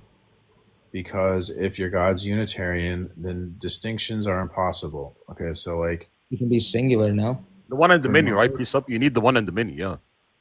For knowledge to be possible, connections and patterns have to be real, and distinctions have to be real. Like, if you and me are holding two apples, like let's say I have a green apple and you have a red apple. For us to have knowledge of these apples, we have to know the property that they share a property, and we have to know the properties are different. Like, for one is green, one's red. So you can't rely on your senses for such a simple claim. Those things have to be real. The distinctions and so if fundamental reality is Unitarian or one thing, like in Judaism, then the properties wouldn't be. There wouldn't be distinct properties. Everything would. Moral secularism and the evolutionary processes allow us to find different properties, right? We can rely on our senses in order to tell the difference between a Macintosh apple and a Granny Smith. Talking about Understanding what he's saying, Plasma. Ontologically, the differences would be fake, and ontologically they would be the same thing. So okay, provide a correct syllogism for this ontological argument. It's gonna be like, or is it? Use your like own something thought, like if knowledge exists, fundamental reality would have to be one and many. Fundamental reality is one and many. Therefore, knowledge exists. I have a syllogism. I'll go ahead, priest. P1 is going to be the ontology of the universe is such that either unity is ultimate and not plurality, or B, plurality is ultimate and not unity, or C, unity and plurality are co-ultimate. What? I don't think that's a syllogism. Well, I might be misinterpreting, but that is not. I don't think that's inherently a syllogism. Well, no, it's premise one of a syllogism. It's the first part of a syllogism. So okay, you said universe. Mm-hmm. The ontology. Do you know what ontology means? To an extent, I couldn't provide maybe the correct definition, but I still have an understanding. The universe exists in a way that if the most fundamental thing is one and not many, or the most fundamental thing is many things, or the most fundamental thing is both one and many. Okay. I'm following. So P2 is that if the most fundamental thing is one, then the distinctions, the many, wouldn't be real, and that would make knowledge impossible. Because for knowledge to be possible, connections and distinctions have to be real. So unity and diversity, it's called. So can we stop there? Yeah. Assuming that the distinctions are derivative from deity, you have to substantiate, number one, your deity and disprove all other deities with these claims, and you just can't say it's impossible with a Trinitarian. What I'm literally doing. Why are you interrupting me when I'm doing that? Right, but you're presupposing that a Trinitarian deity is the only thing possible for these to uphold. But I'm making an argument that you're interrupting the argument. Go for it. To go, why aren't you making an argument? Do you see how stupid you are? That's colossally stupid. How stupid I am? Yeah, because I was giving the argument, and you interrupt me and go, "Oh, could you make the argument?" Keep interrupting. That's the problem. It's like ridiculous. What the hell's wrong with you? For clarification, but sure. Interrupting. Go ahead. Go ahead, Precept. Go ahead. Clarification. So yeah, if God is one thing and not many, then knowledge would be impossible. Premise 3. If God is many things and not one, then knowledge would be impossible. Premise 4 is that knowledge of the universe is not impossible. We can't deny knowledge. That would be a contradiction. So, sub-conclusion, therefore, the universe exists in a way that there must be a co-ultimate unity and plurality, or the most fundamental element of reality, right? The ultimate frame of reference to reality. Yeah, have to be one in many. The most fundamental thing has to be one in many, like combined, and therefore Christian theism is the case, since only Christian theism posits an existence of a God or a fundamental reality that is one and many at the same time. Beautiful. That's like a beautiful, beautiful transcendental argument for the Trinity, right? Plasma. The Trinity is the only model that can work with this. Yeah, that can give us knowledge. Yep. So what you just did was claim state. Now you have to provide a substantial evidence. So give me a reference point in which a singular. That was literally an argument. What a joke. Those are just claims. Make an argument that has no claims. And he just showed them how fundamental reality has to be one and many. You just showed them that. You showed them if it's one, there wouldn't be distinctions, right? If there's many, there wouldn't be a unity for knowledge, right? So for knowledge to be able to exist, for knowledge to exist, the fundamental thing in reality would have to be one and many. It's literally. Right? You said it beautifully. Yeah, you said it beautifully. He asked me for evidence. I'm giving him the argument, and then he interrupts the argument to ask for the argument, and then when I finish the argument, he asks for an argument. Yep. This is what they do. This is why atheism is irrational. That's the demonstration of atheism being irrational. Who raised the problem of the one and many first? Was that Plato? I don't know, but it was one of the most. That sounds right. But the He was major one of the philosophers, earliest all of them problems. raised that problem. Like Well, that's Plato, good. Socrates also raised it. Even Well, modern right, day, right. like Hugh. Go ahead. Sorry. Go ahead. No. I was agreeing with you. Yeah. So like all of these ancient philosophers up until the modern time have all expressed the problem of the one and the many, right? And the solution that they arrived at, or a possible, the only rational solution for us to have knowledge, is that there needs to be a coexistence of one and many. Ultimate reality would have to be one and many, and we don't find that in any religion, right? Except for the Trinity, with Christianity. You have, one divine being, three distinct persons, divine persons, right? So you have one being, one existence, and three persons. One and the many are perfectly exemplified in the doctrine of the Trinity, which It's perfectly exemplify. Yeah. Sorry, go ahead.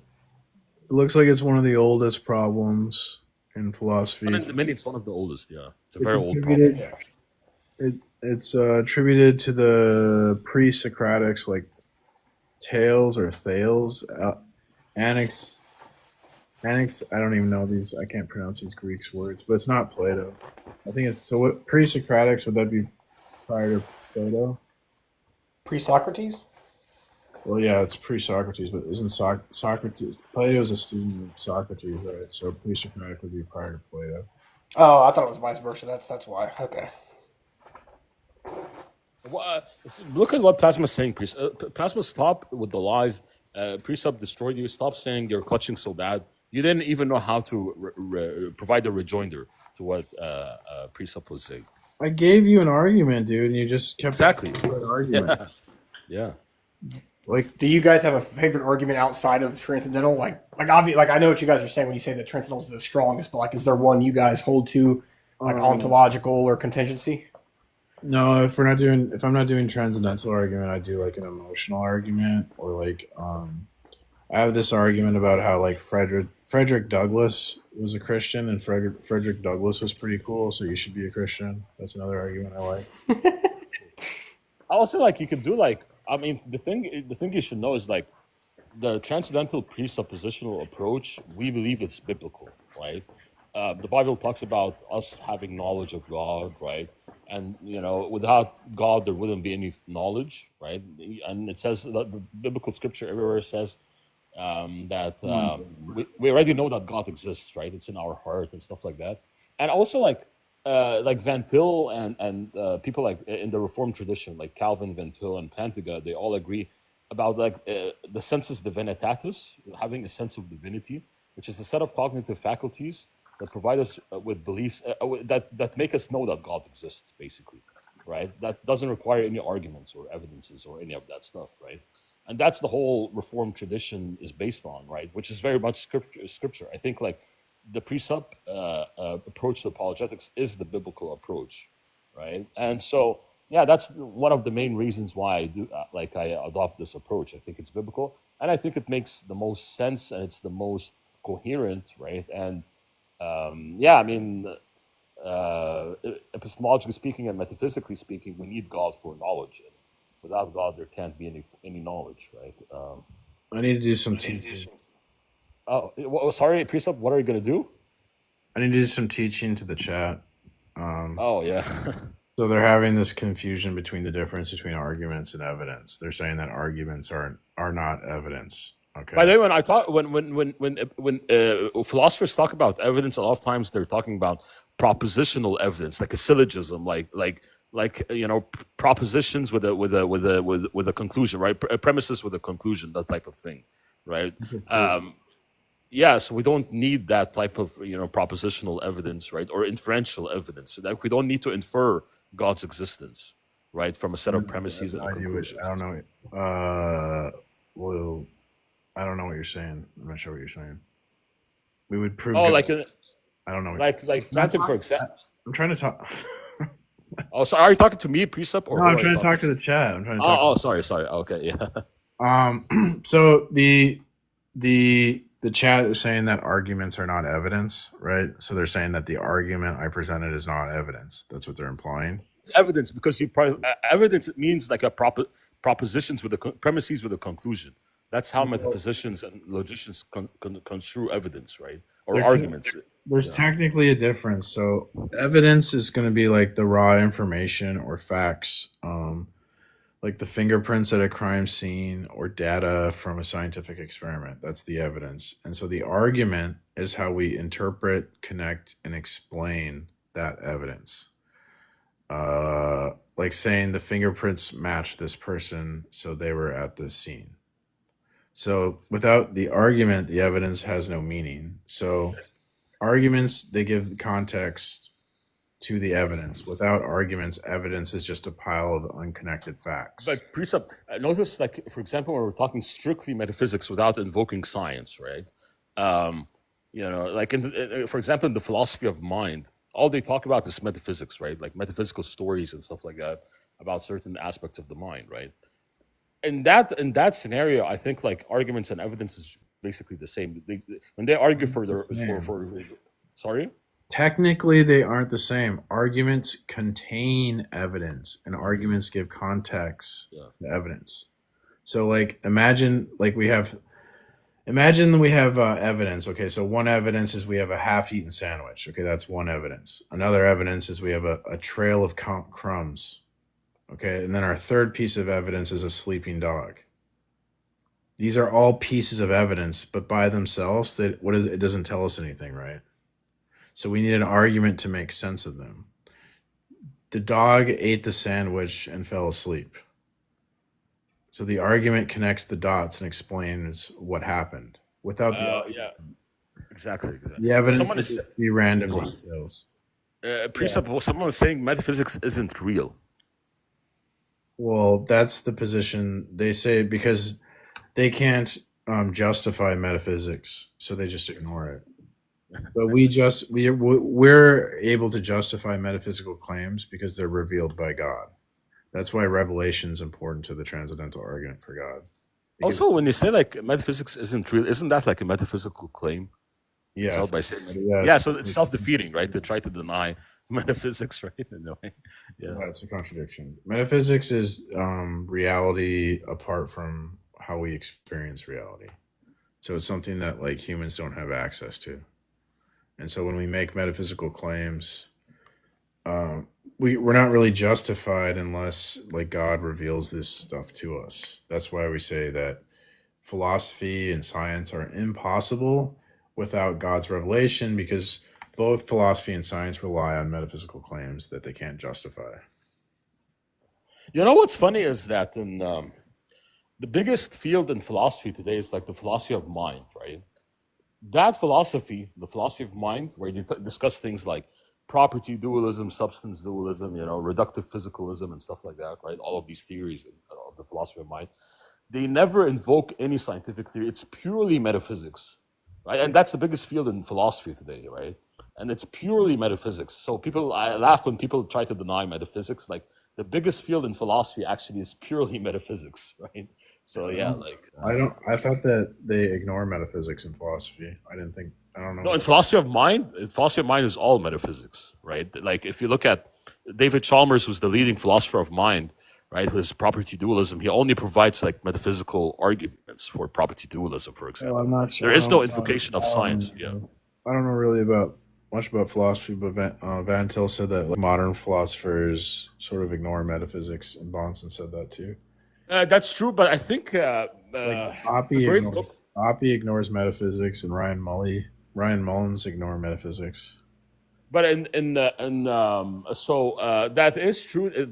But in the analytic philosophy tradition, I think there's a great book that talks about that, called Intro to Metaphysics by Robert C. Koons, where he says in the last 50 years, metaphysics has been taken very seriously.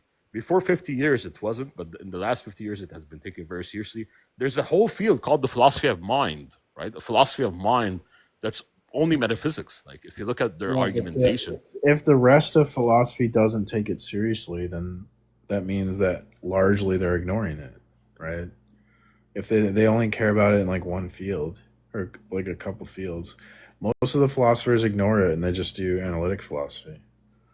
I don't How think can you can you be a ignore philosopher if you don't have a. I mean, the vast majority of philosophers would have a view of the it? mind, right? Whether they regard You it as don't think like they can do? Yeah, Van Til is going to say they can't do philosophy. That's what we're arguing. That to make philosophy exactly. Yeah, possible, yeah, yeah, yeah. you That's have exactly to right. have God's revelation because metaphysics are Yep, necessary. But they want to go, yep. well, no, we can just do philosophy and ignore metaphysics. That's where the dispute is. John, Isn't metaphysics a branch of philosophy? That's what I'm confused about. The way you're Branch of talking. philosophy. Yeah, it's a branch of philosophy. Yeah. Yeah. So how do you ignore metaphysics and just do philosophy? I think that would be a whole You might branch of it. find like metaphysics. metaphysical nihilists, right? Who deny they deny this whole branch of philosophy. Like epistemic nihilists try to deny this whole branch of epistemology, this whole branch of epistemology. Oh yeah, go ahead, Precept. Sorry. Yeah, so like metaphysics is kind of like the forest, and what they do is they focus on the tree and they ignore the forest. Right. Metaphysics is like big picture, and they ignore the big picture problems, and they just focus on the small picture. Well, even if you don't want to focus on the big picture, I think we are still going to have like metaphysical claims, like in like hidden inside these claims that people are saying, right? Yes, they can't avoid it. Okay, right. Ignore it. They just say it's like in science when you have a theory and there's some evidence that goes against your theory. You don't call it a refutation. They call it like an anomaly, and they try to like explain, oh, the evidence doesn't fit my theory in this instance because X, Y, Z or whatever. So it's like that's what they're doing is they're going, well, we can't do metaphysics, so let's just keep doing philosophy anyways and pretend like everything's okay. Like the meme where like the house is on fire and the dog's like, this is fine.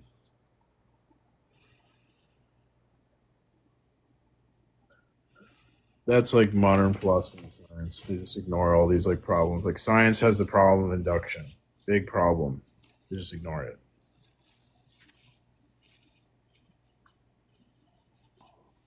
Oh, if you're into equality, you must be a Christian. Because equality comes from the Bible. Equality. Are you a Christian? Equality. Are you a Christian? Yeah, Christian mythologists are the number one group of people that demand to legislate inequalities. You try to force the world to create laws that say we must treat people differently. Wait, Precept. What is he talking about? Precept, like nonsense. The historian Tom Holland says that the idea that all humans are equal, that's a Judeo-Christian idea. Equality came long before Christianity was ever plagiarized from earlier religions. That's incorrect. Yeah, I'm so sorry. I'm not going to take what is correct from someone who believes in a magical space wizard. Okay. What exactly about atheism is illogical? There's no evidence for it? There's only evidence for it. Well, what's that? It's a lack of belief. So there's no evidence for any God creatures or Jesus creatures or supernatural things of any kind. None. Oh, do you know what fallacies are? Yeah, it's a way to use philosophy to try to justify why science is wrong. It's a terrible argument. Oh. Was that helpful? Well, what if I said theism is true because there's no evidence for atheism? Atheism. So do you understand that theism is a belief or a claim? Atheism is just saying, I don't believe your belief or claim because there's no evidence. We can't prove that there are no mermaids. That doesn't mean there are. We can't prove that Zeus isn't real. That doesn't mean he is. So your position is just an opinion? No, my position is there is no evidence for your opinion, so I dismiss it. And that's all atheism is. There's no evidence for what you're saying, so it can be easily dismissed. That's atheism. But like, that's the entire thing of atheism. That's it. That's the whole thing. I mean, that is an appeal to ignorance fallacy, but I have an objective proof. Philosophy and Phil bro bullshit. There is nothing illogical with evidence. There's no evidence of gods being a thing. So the belief in them is insane. There's a transcendental argument for God, which is an objective proof. Stop using philosophy. Use science. Only science will lead you to truths, not philosophy. It won't. Everything you know. Did science tell you that? Oh, everything you know to be true, you know to be true because of science. Everything. Did science tell you that? No, the scientific method of being consistent, repeatable, and measurable taught me that. So you're saying science taught you that? Science. No, I'm saying the scientific method, the process by which we derive truths taught me that. Everything It that sounds you like know. you're saying science proves science. You said that 3 times and you were incorrect every time. But that's what you're saying. No, that's not what I'm saying in any way. Exactly what you're saying. The verb of science, to do an action, consistent, measurable, repeatable, consistent. Name anything on planet Earth that you know to be true that you don't know to be true because of science. Math. We know math is a science. How fucking, you can't be that dumb. Math is not a science. Math is absolutely a science. If anything in the world is consistent, measurable, and repeatable, it is science. If you can validate something to be true by consistently. It's really low information.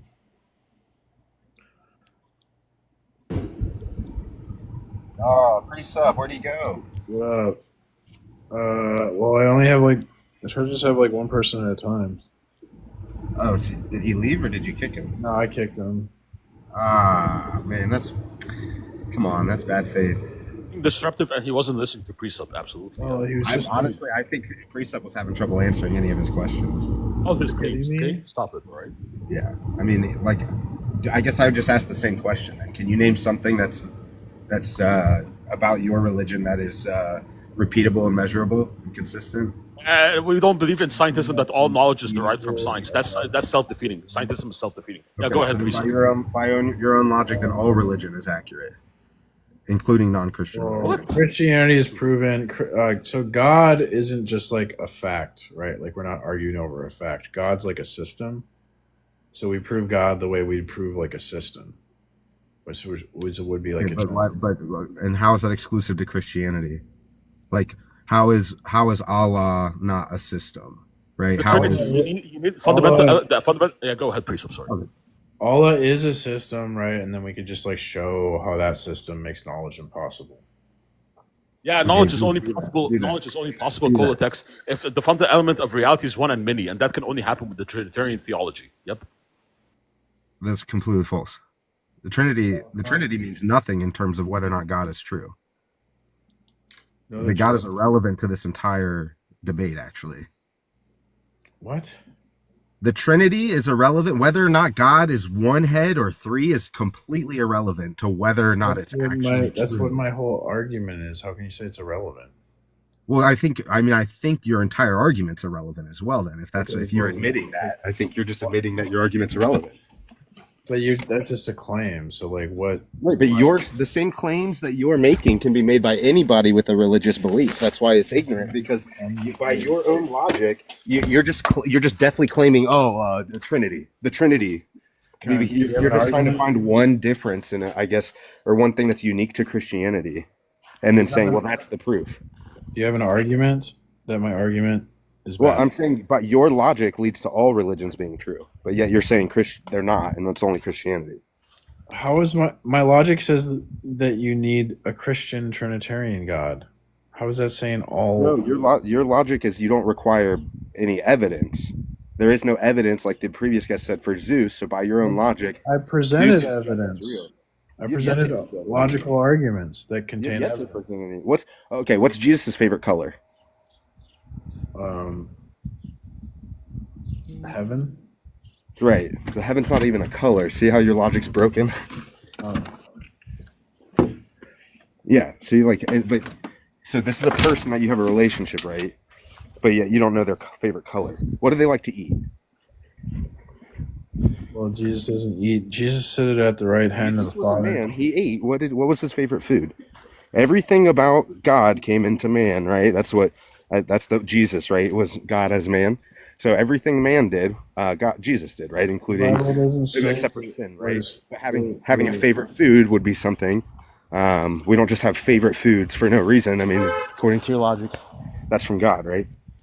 Yeah, but so Jesus is sitting at the right hand of the Father right now, advocating that you not be. Okay, so he's a person. So tell me anything about him besides what you read in the Bible. You don't seem interested in logic. Perhaps you'd like to tell us about. You don't seem like anything other than a parasocial relationship. Perhaps you'd like to tell us about your relationship with your father. Yeah, I mean, I know. It's very fine. I can tell you objectively true things about him. Was he like? Did he spend too much time at work and like? I could tell you what his favorite food is. Me too.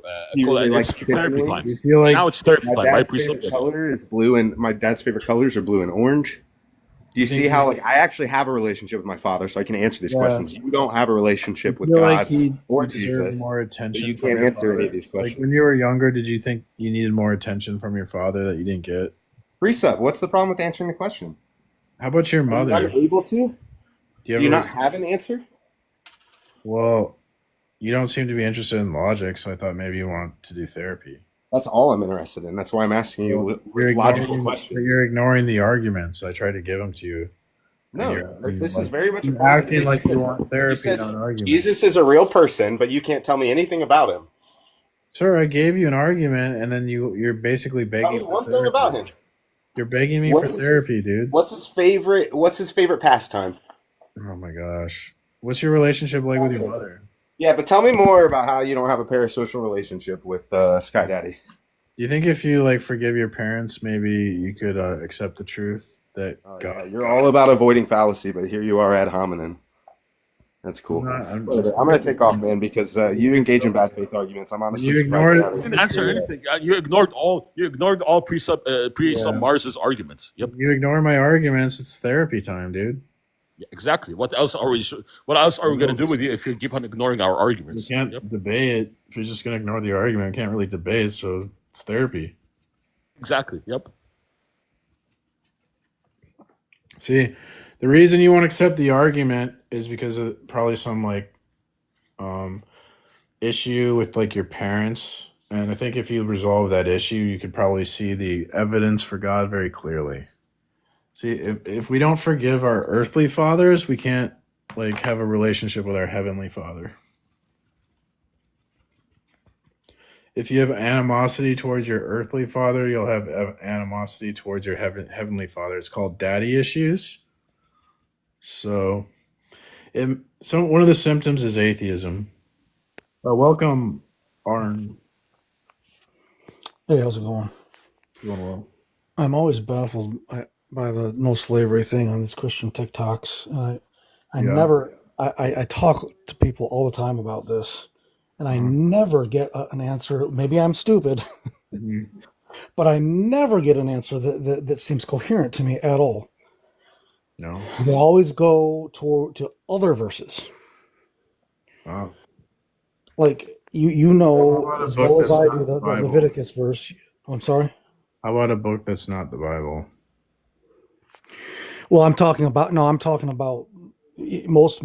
Now you might be talking about something else, which is fine, but I'm talking about specifically what most Christians talk about in the Bible, whether it's Old Testament or New Testament. Well, Maybe I have a book. you might be talking about something else though, which is fine. I have an academic book here. The author is a historian and professor at Bordeaux University, and he specifically knows like the history of law. He's trained in law and as a historian, and he's a sociologist. So he understands the culture and the law and history of ancient Israel very well. He's an expert. He says here in the book, The Technological Society, I could get the page if you want it. Says there was in fact greater technical progress in civilizations where slavery was prevalent, for example, Egypt, than in others where the institution was practically unknown, for example, Israel. So, historian saying here, the institution of slavery was practically unknown in Israel. So there would be cases like if you commit a crime or you're a prisoner of war, you might lose your freedom. But that's like, I think, understandable. We can't have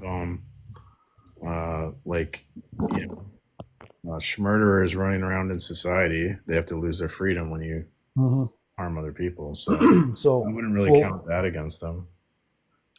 Yeah, I mean, if it's something like that. So full disclosure here, I also happen to believe that slavery was not common at all in ancient Israel, but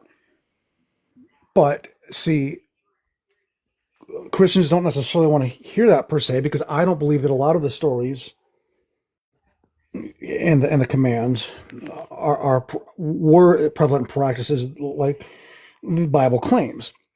I don't think that a lot of these Shemenicides against the Canaanites, I don't think that happened. I don't think that 1 Samuel 15 against the Amalekites happened. I don't think that taking slaves, like seen in Leviticus 25, I don't think that happened. So in that regard, I agree with that scholar. But what I vehemently can't for the life of me understand is why so many Christians right now on TikTok over the past couple months are saying that it's not condoned in the Bible. Because that's a whole different story right there. That's a very different story. That has nothing to do with whether it actually happened. I'll point to verses. Some of them are in the New Testament. Slaves obey your masters, blah, blah, blah. They've got plenty of ways to justify that because you can justify anything. Old Testament, you point to Leviticus 25, verses 44 through 46, and they justify that by going to other verses. And it's just so baffling to me. Why can't Christians just say, well, yeah, but this was the Old Testament, different time, different place. Things are different now. But they don't even do that. They say, no, that wasn't actual slavery. Because they're not like forced to do anything against their will. In Leviticus 25, they certainly are. Because after you buy them, you bequeath them.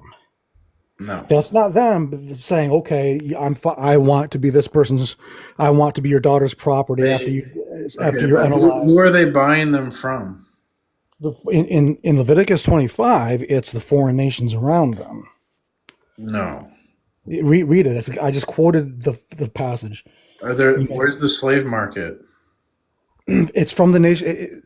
Now, again, this is weird. On my part, because on one hand, I agree with you. Where was the slave market? I don't think this actually happened, but I don't have to think it actually happened because I don't believe half of what I read. But Aaron, the problem is you're adding context that isn't there in the text. Where in the text say that it's involuntary? Where does that say that in the text? The fact that you bequeath that. Have you, by the way, I should have backed up. It doesn't. How familiar are you with Leviticus 25 verses 44 through 46? I'm very familiar because it's the only frickin' text the atheist is interested. So I'm very. No, you got only text Exodus you guys 21. You ignore it. You ignore the whole. It's as if the whole Bible was Leviticus 25, and that's it. No. You're saying in this prompt, you guys ignore the entire Bible, and you make the whole Bible Leviticus 25. It's a joke. Your prompt, it wasn't talking about Christology or angelology, it was talking about slavery. That's why I'm going to that verse. It's talking about but it's voluntary. Where does it say that it's involuntary? Because, like I said, this is the third time I said this. If you're bequeathing somebody, that connotates completely, utterly involuntary. But why should I believe that? Because no one says, now I choose to be your daughter's property. Now I have to do fucking research because the lazy fucking atheist won't fucking. You don't really have to do research. It's right there. I mean, read the verse. It says that you pass. It says that you pass the people, the human property gets passed on after you go. You can pass it on to your children.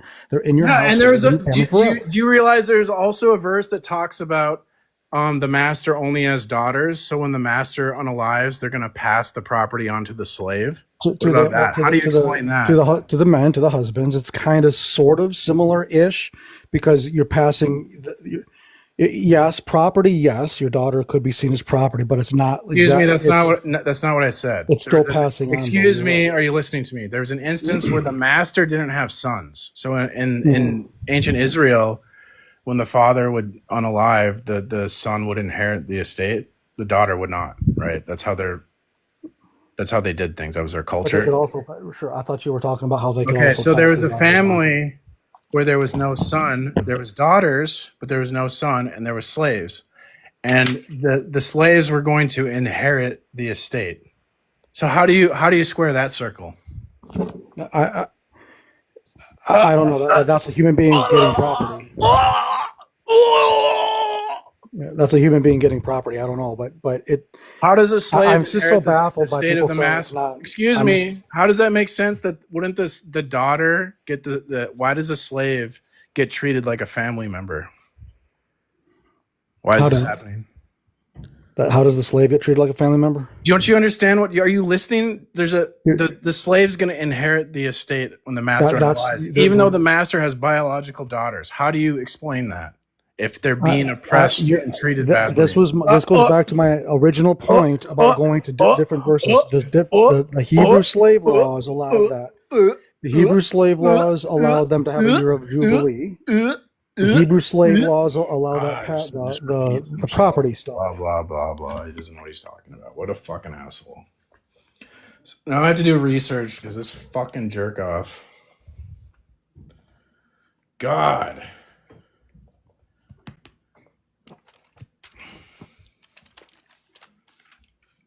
Fucking so stupid. So what are you... So I'm responding to a guy, and the claim that all knowledge comes from science is self-defeating, and that's like philosophy 101. Like I just started like learning things about philosophy, and that is like one of the first things you learn. I don't understand how people still think that. It's so naive. It's self-defeat. It's a self-defeating position. I don't understand. You can't learn from science that all knowledge comes from science. You can't demonstrate that in science.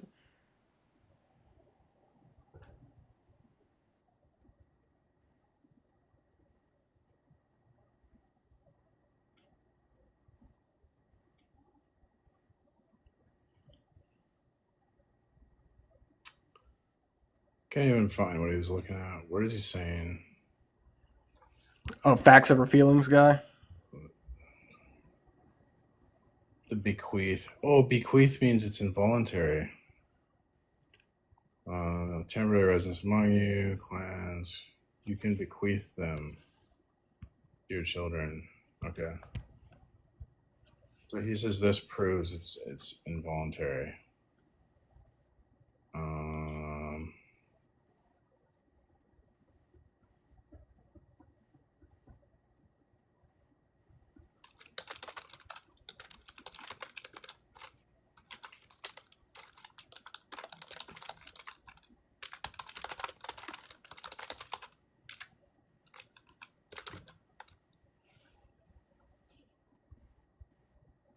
Probably like make lunch.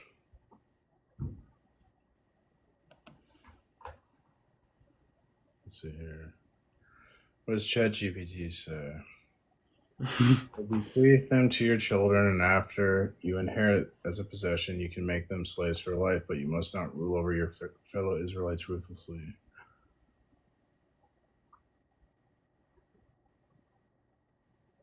Mm-hmm.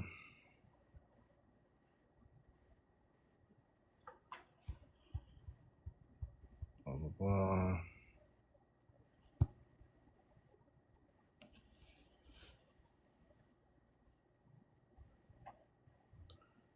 The term slaves for life or permanent slaves implies long-term or inherited status. However, the text does not explicitly describe how these individuals became servants. They could have been captives of war, purchased individuals, or people voluntarily selling themselves due to economic hardship. In the ancient Near East, it was common for captive of war to be enslaved involuntarily. However, the Bible does not explicitly endorse practices like kidnapping, which is punishable by capital punishment. It is possible that some servitude arrangements were voluntary, especially for economic survival, but others might not have been. Well, there's no context there to say either way. That's what I was saying. I was telling him, like, what's the thing he says is a context is not a fucking context, so that means that it's involuntary. He's drawing that. While non-Israelite slaves could be held for life, the Bible still emphasizes fair treatment. For example, Exodus 20-21 forbids unaliving a servant. In the ancient world, slavery was a widespread institution. The laws in Leviticus reflect an attempt to regulate and limit its abuses rather than outright abolish it. Because the institution of servitude was necessary in the ancient world, but that doesn't mean it was involuntary. There would have to be context there to say that it's involuntary, and there is none. So they're bullshitting. That guy's bullshitting.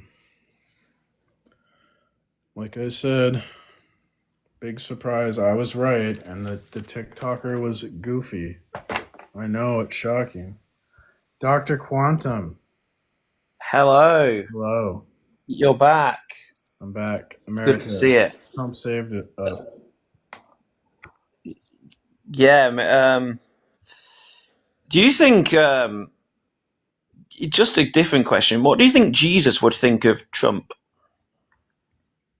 I think Jesus would throw him into the lake of fire. Yeah, okay, so I take it you're not a Trump supporter. No. No. Oh, that's good, because I was talking to someone else who claimed that God had personally appointed Donald Trump to be the president of the USA. Yes, the power people have in office, or any power people have is granted by God, ultimately. Oh, so you think God has appointed Trump to be the president? I mean, there's nuance to it. In a way, yeah. In a way, no. Like, does God approve of what Trump does? Does Trump talk like Trump's God? No. Is Trump a prophet? No. But anyone in a position of power has that power because of God. That applies to everyone. Now I'm confused, because you said that Jesus would throw Trump into the pit of fire, meaning that Jesus and therefore God wouldn't approve of Trump's behavior. But you also say that God has given Trump his power. Mm-hmm. Why would God give power to someone who he also wouldn't approve of and would throw into a pit of fire? Because God's trying to have a relationship with everyone. He's trying to give everyone a fair chance. So he allows temporarily for them to do evil things. Okay. Because it's well known that Trump's not really a Christian. He sort of just pretends. Mm-hmm. No, that's really interesting. Yeah, because I would have assumed that God would have chosen a Christian. No, Christianity is meant to be a subversive force against the state. Like, we can challenge Trump because we could go, Trump, you're not doing what God wants. If I'm not a Christian, I have no basis to be like, Trump, you're wrong because of my opinion, Okay. That's fair enough. Well, I'm glad to hear you're not a Trump supporter anyway. The one that's baited me today, I like the new prompts, by the way. If science is intelligible, then Jesus is God. Mm-hmm. I'm going to have to ask you to expand on that, please. Yeah, we've talked about this. Have you ever done research on what I told you? I'm not sure we've talked about this specific one. So I understand yours and Darth Hawkins' general argument about why a God must be necessary.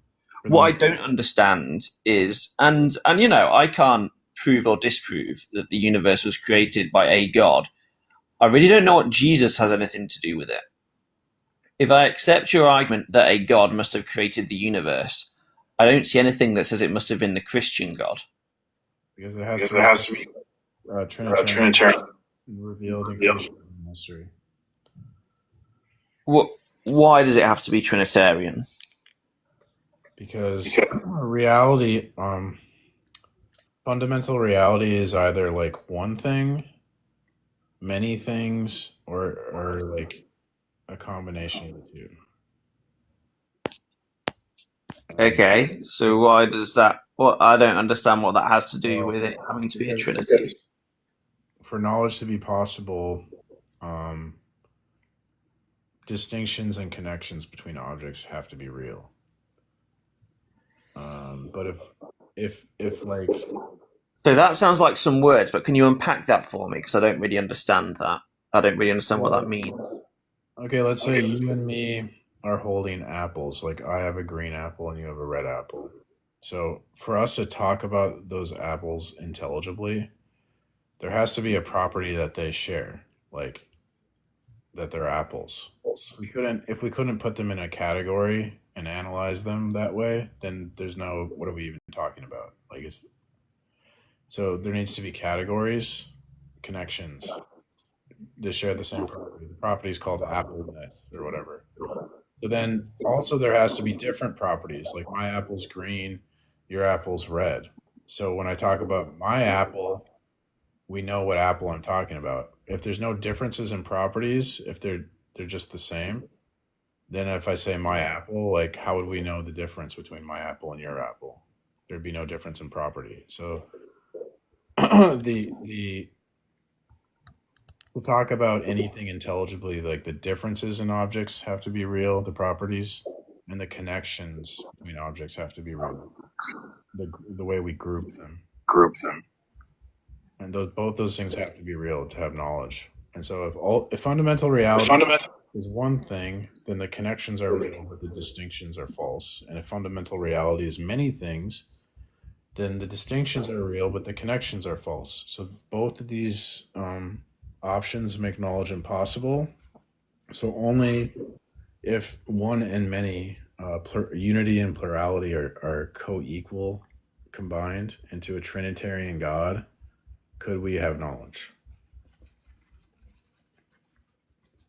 I've got to be honest, nothing that you just said in any way means that we have to have a God who is also Jesus. Like, Yes, I did. Only Christians have ontology where unity and plurality are equally co-ultimate. There's no other worldview that has that ontology. so what does ontology mean? Reality, existence, being.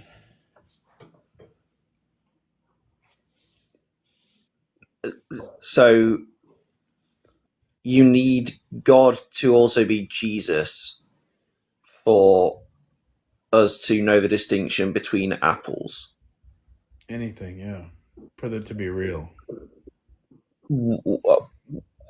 I don't understand what Jesus has to do with it. Jesus is just sort of, in my understanding, is sort of God in human form walking around. What does philosophy that's called the one and the many problem? That ultimate reality has to be both one and many. And only Christians posit this. So that means Christianity is necessary to interpret reality, to make sense of your experience.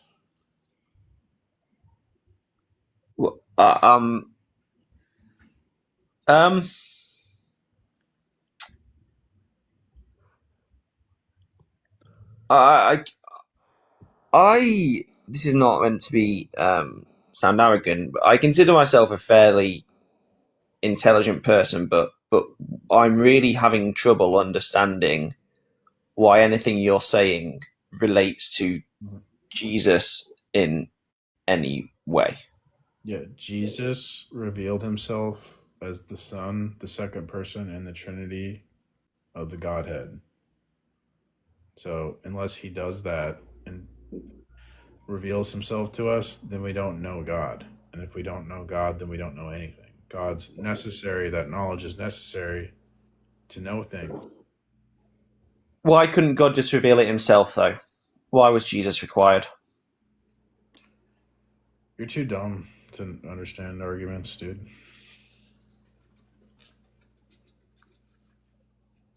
Wow. That guy is really dumb. Welcome, Ern. I mean, I guess we could do this. Sorry, I didn't see that you researched.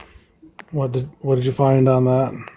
Yeah, there's no context just because it says they're bequeathed. That doesn't follow that it's involuntary.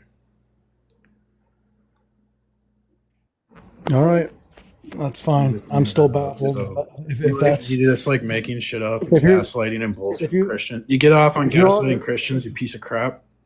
If you're all right saying that, nope, that in that verse, these slaves are wrong, slaves, then that's fine. You're gonna admit you're wrong. No, I'm saying. Why are you gaslighting? No. Why are you gaslighting Christians? You piece. If you're fine saying that Leviticus 25 is about slaves who want to be slaves, that's fine. All right. I'm baffled. I don't see it, but whatever. Where's the context that says it's involuntary? So that's kind of long, but the context is there's two sets of slavery laws, one for Israelites and one for foreigners. Israelite ones, you can Understand see. that nothing about that says it's involuntary. One set has, you have to be not. I literally looked into this, and you're still like a dog that goes back to its vomit. You asked me Keep for going the back to context, this and shit. that's fine. You already went over how you're wrong. All right, You're just going to sir, repeat that's yourself? fine. The I'm fuck is just wrong with saying you? All right. Therapy time? Is it therapy time? I don't have to speak. This isn't my live, but I'm just saying I'm baffled. I don't see it. What's your relationship like with your father? If Were you Christians, were you a slave to your father? lock you? Did he lock you down and chain you? In the 70s and 80s, I was a slave. If all I'm saying is it's fine with me if Christians want to look at that passage and say no, they wanted to be slaves, that's fine. But I don't see it. I'm baffled by it. I will You're never adding context that isn't there, asshole. So did your dad whip you? Is that what it is? Yeah. All right. Maybe you had a babysitter, like your mom. Someone was telling me, someone was nudging me, telling me that there was research done. I should come back, so I did, and I wanted to hear it because I'm baffled by it and I don't get it. That's all I'm saying. I don't get it. Never understand why Christians will look at that particular passage. Not all, a lot, probably only a small percentage of Christians. A lot of them. I'm baffled. I'm baffled too.